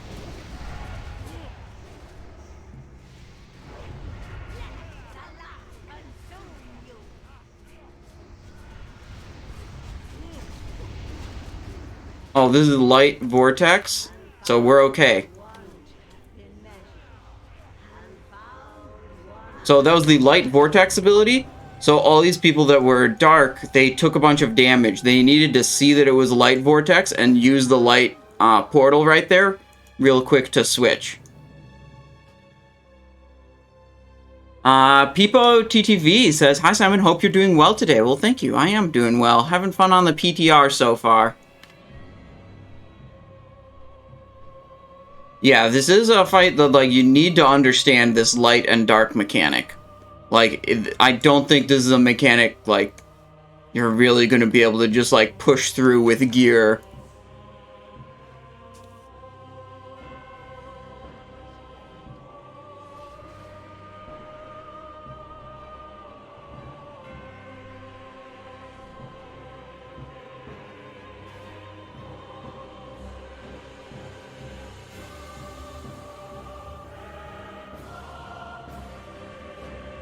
Didn't they fix the door strat? I've actually never been in a group that tried the door strat, so I don't really know too much about that.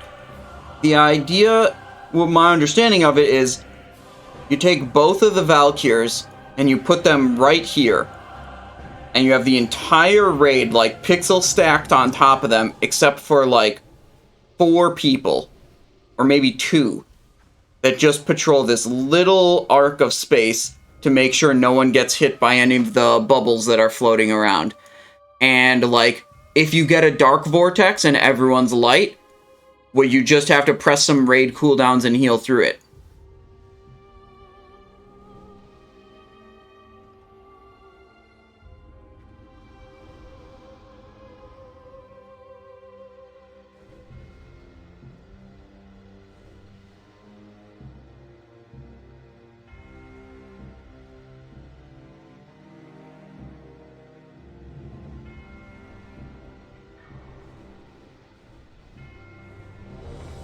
Okay, ready.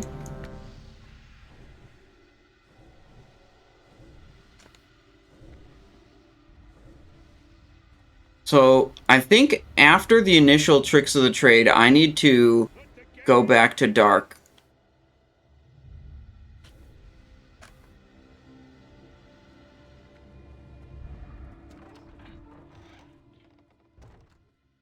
So to help with the threat, they have me going a light at the start to do more damage, or transfer more threat on Cross. So pull timer's out, so I can do my Tricks of the Trade. Here we go. 3, 2, 1.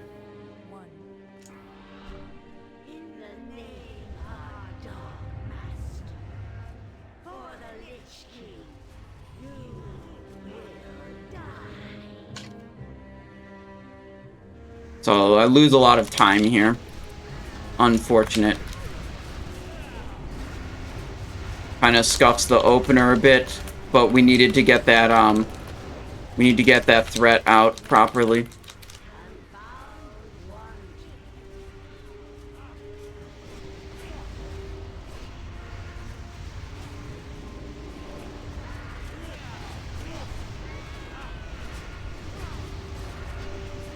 To see what the first ability is going to be, and if we have to change element. Dark Vortex, yep, so we're already dark. That's what we want to be. So we just absorb all that dark damage, and we can stay right here.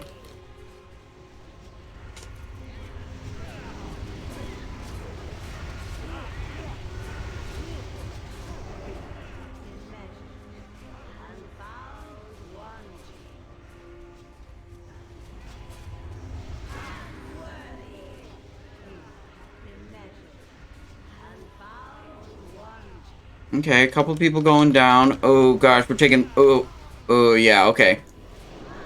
right at the end there, we had a couple of white orbs go into the melee and explode, and all the melees are dark orb color. Wonder how much healing they're doing. Yeah, let's see. Oopsies. Healing done. That's what we're looking at. That looks like 5 healers. Alright, release spirit.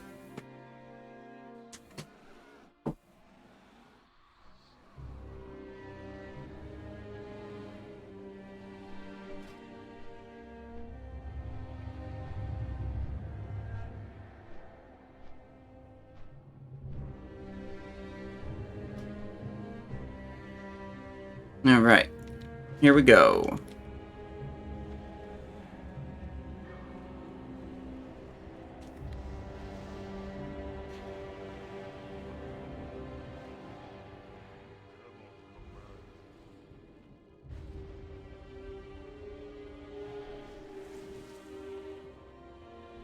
Okay, they're going to switch it up.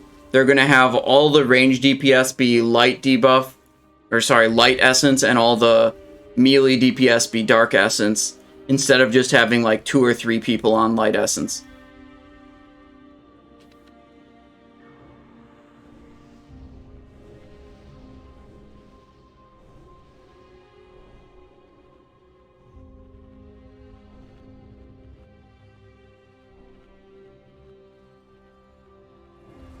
They're changing it up a little bit. This is the 4th boss of the raid. After Twin Valkyr, we're on the last one, Anubarak. There's only 5 bosses in this raid. There's a whole lot of loot packed into 5 little bosses in one little raid, you know?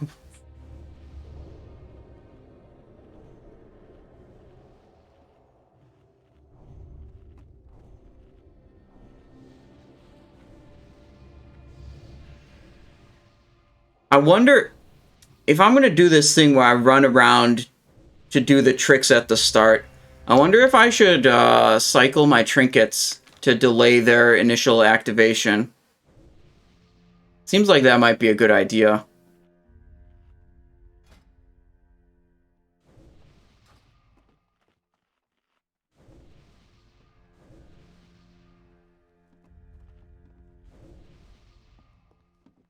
Let the games begin!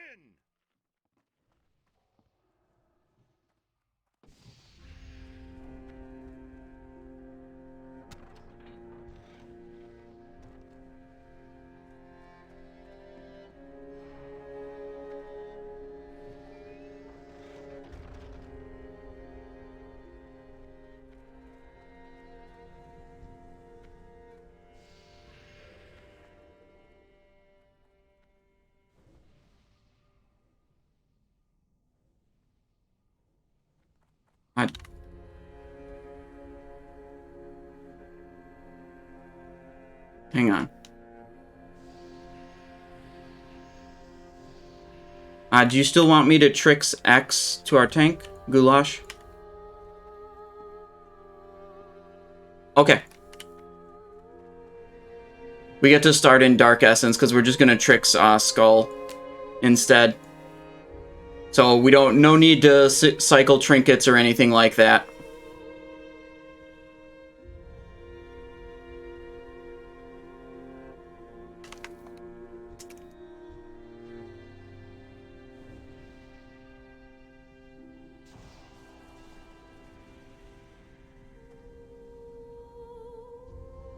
Alright, definitely a different setup with the light and dark essences.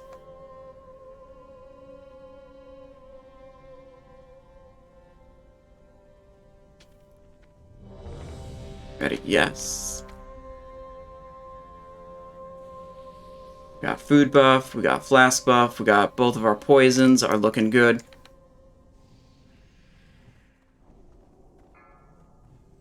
Yola Lightbane. Fix the trade tank. 4, 3, 2, 1. In the name of our Dark Master, for the Lich King, you will die.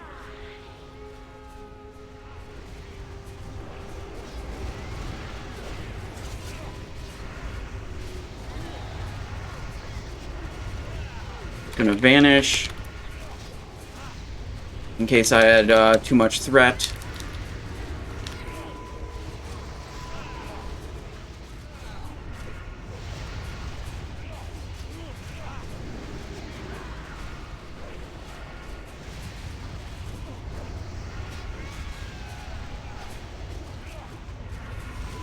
Okay. Oh, gotta switch to light and go DPS Lightbane. This is the shield ability. Good, we got it.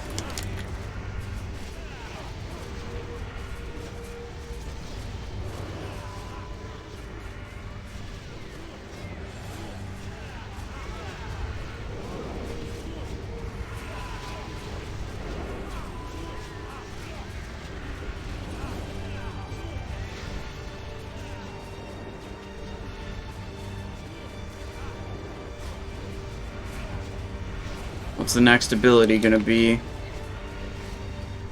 We're not gonna hit this killing spree.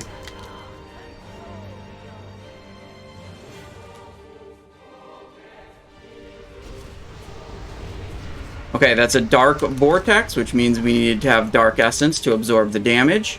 Looks like most people made the switch. So, let's see, only 6 down, so we've lived for a while this time. Oh, please don't.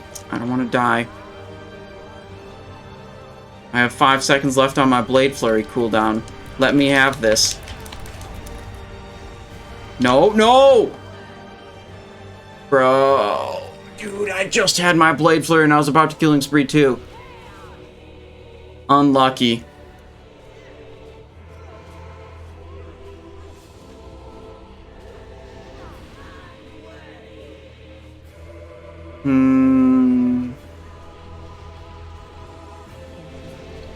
That's a full heal. So they didn't get the shield broken, so then the boss is full healed.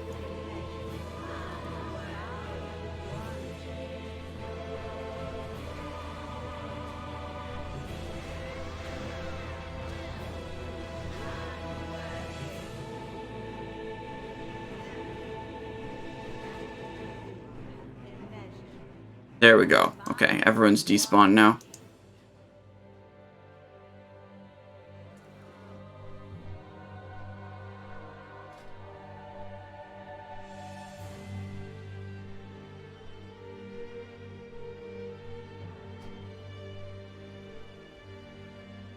Is this a second run through or still the first? This is still the first run through for today, yeah.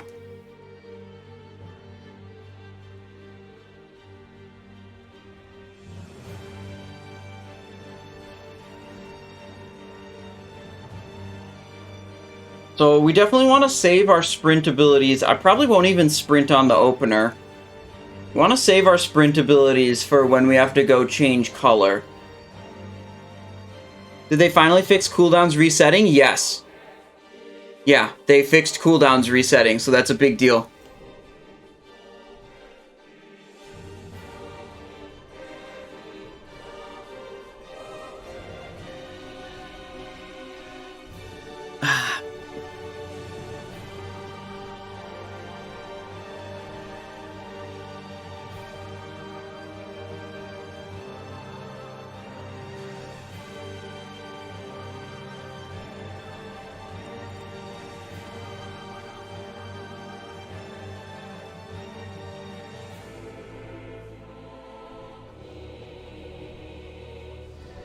We got our food buff, we got our flask, poison's still good.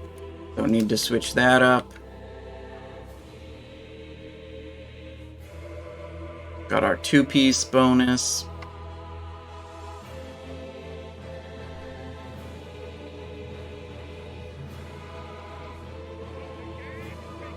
Alright, they're spawning the bosses. Go over here, get our dark essence. Yeah, I mean, the whole name of the game is this light and dark thing, and, like, when the Valkyrs do an ability, you've got to know and react quickly if you need, you know, what to do. You know, there's the shield ability and there's the vortex ability, and which one uses it also determines what you've got to do with your essence.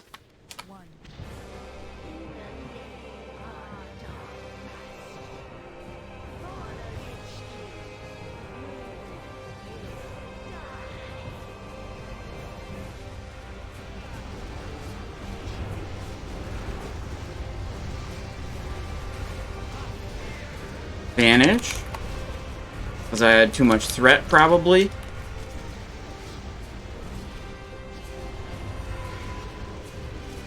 Cloak off whatever that debuff was. I think it was dealing some damage to me.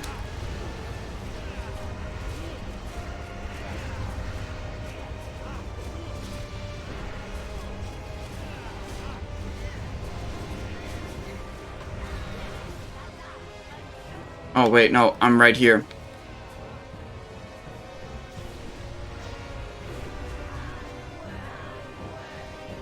Oh, a lot of people died with Dark Essence. They're supposed to switch to Light Essence.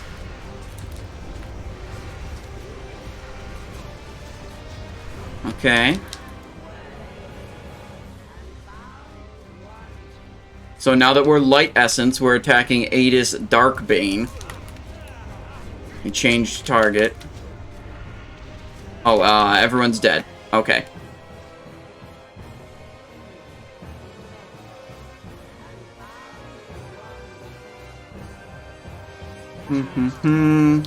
Oh, they just did another ability and then despawned.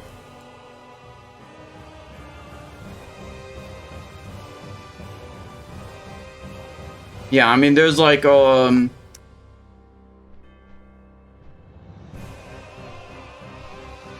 this is not even a flow chart. It's just like combination of what ability is happening, what boss is doing it, what, you know, shield or vortex being cast by light or dark boss, and then like what essence you are currently, and then it'll either tell you stay the same or change color. But DBM like already does that. It yelled at me. It said change color.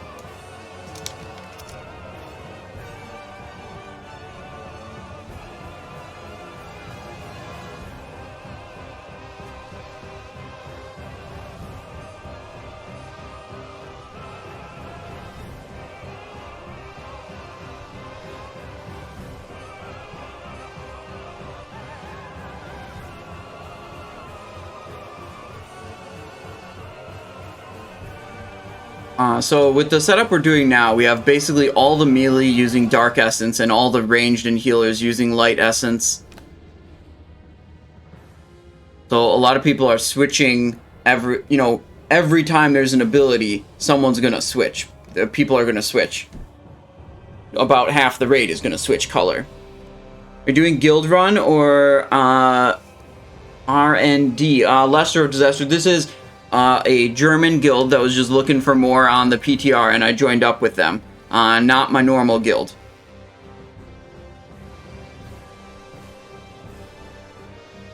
Nice hat. Is this one new? No, not new. I've had this one before. It's made by Dobbs. Pretty nice.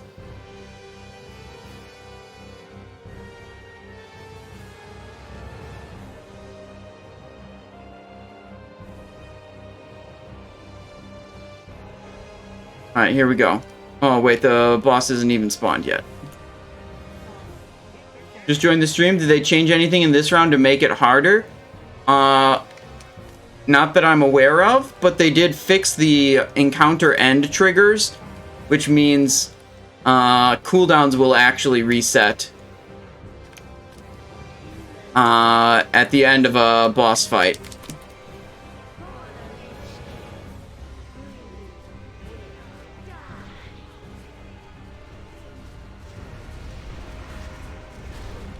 It's a good cleave here.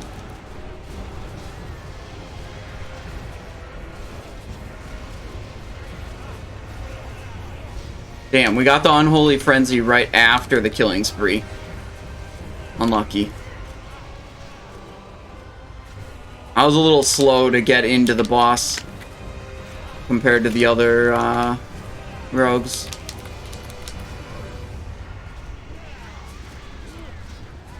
Special ability soon. Go to Dark Essence.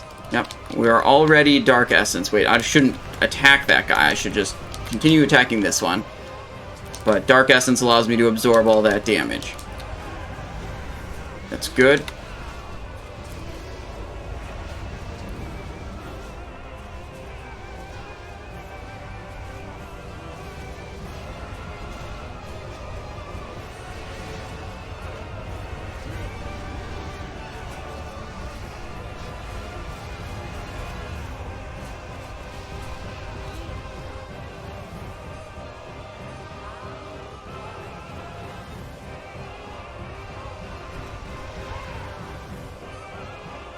Okay. This is actually super good ordering. We didn't have to switch for the first 2 abilities.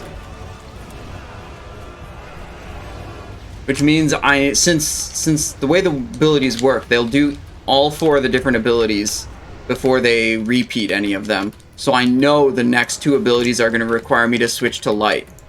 So I'm just going to do that right now.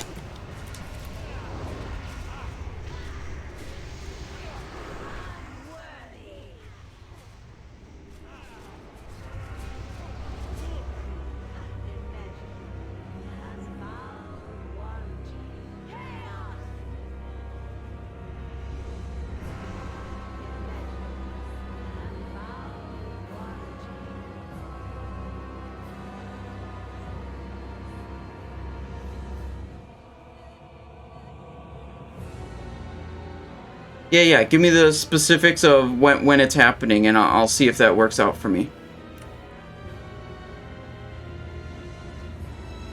Is the raid buffed? Not in any way I'm aware of. I don't know what you mean buffed compared to either. Buffed compared to what? Okay, they're doing 1 more pull here.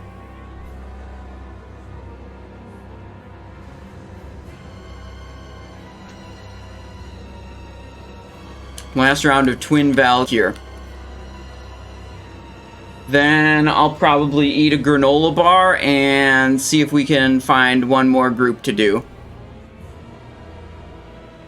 They removed the safe spot. I don't know what you mean by the safe spot. And I also don't know if it's been removed. Because I don't know what you're talking about.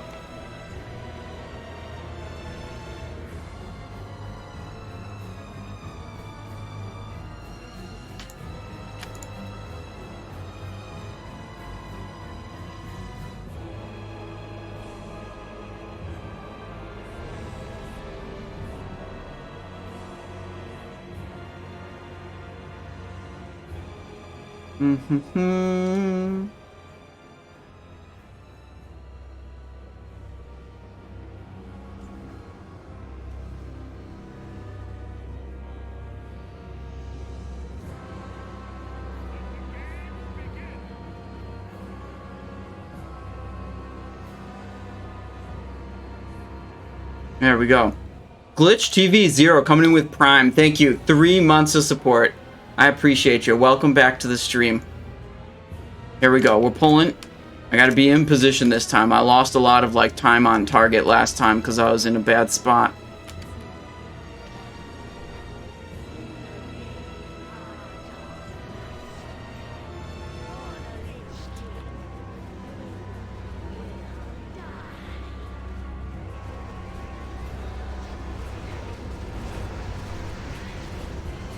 Big fog damage.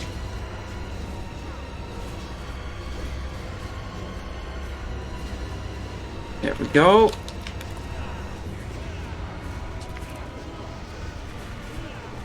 Cloak off the debuff that's on me.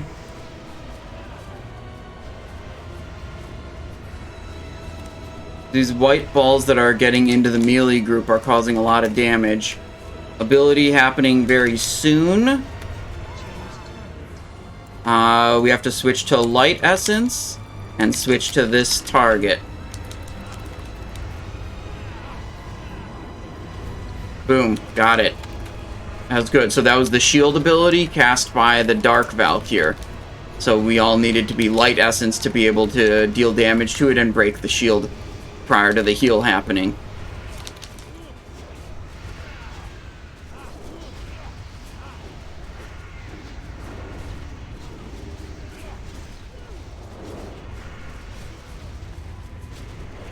Next ability in 5 seconds.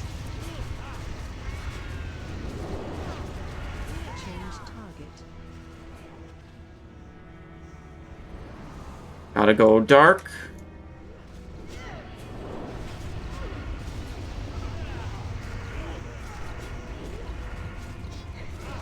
Nope.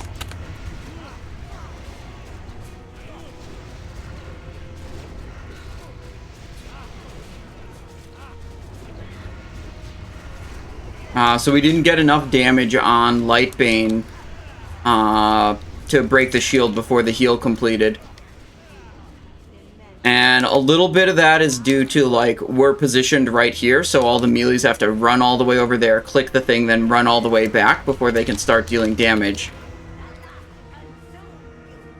Switch to Light Essence, okay. About to be a Vortex.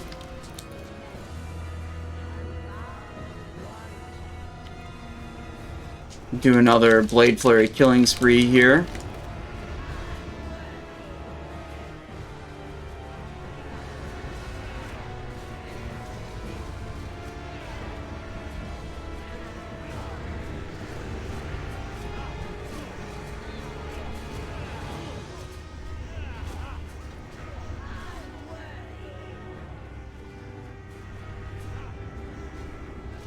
Special abilities soon. 3 seconds. We gotta pay attention if we need to switch to dark. Yep, we do. Get over here. Be dark. And when we're dark, we want to attack Light Bane.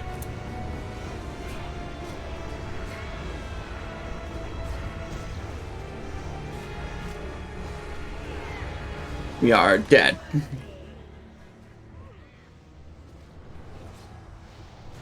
Yeah, the setup they're doing right now, they have basically half of the group being light and half of the group being dark. So whether they switch where they're standing or not doesn't always help very much. If you had, like, the majority of the raid one color, then yeah, it would help a lot to, like, move the boss back and forth. Yeah, thank you for the raid.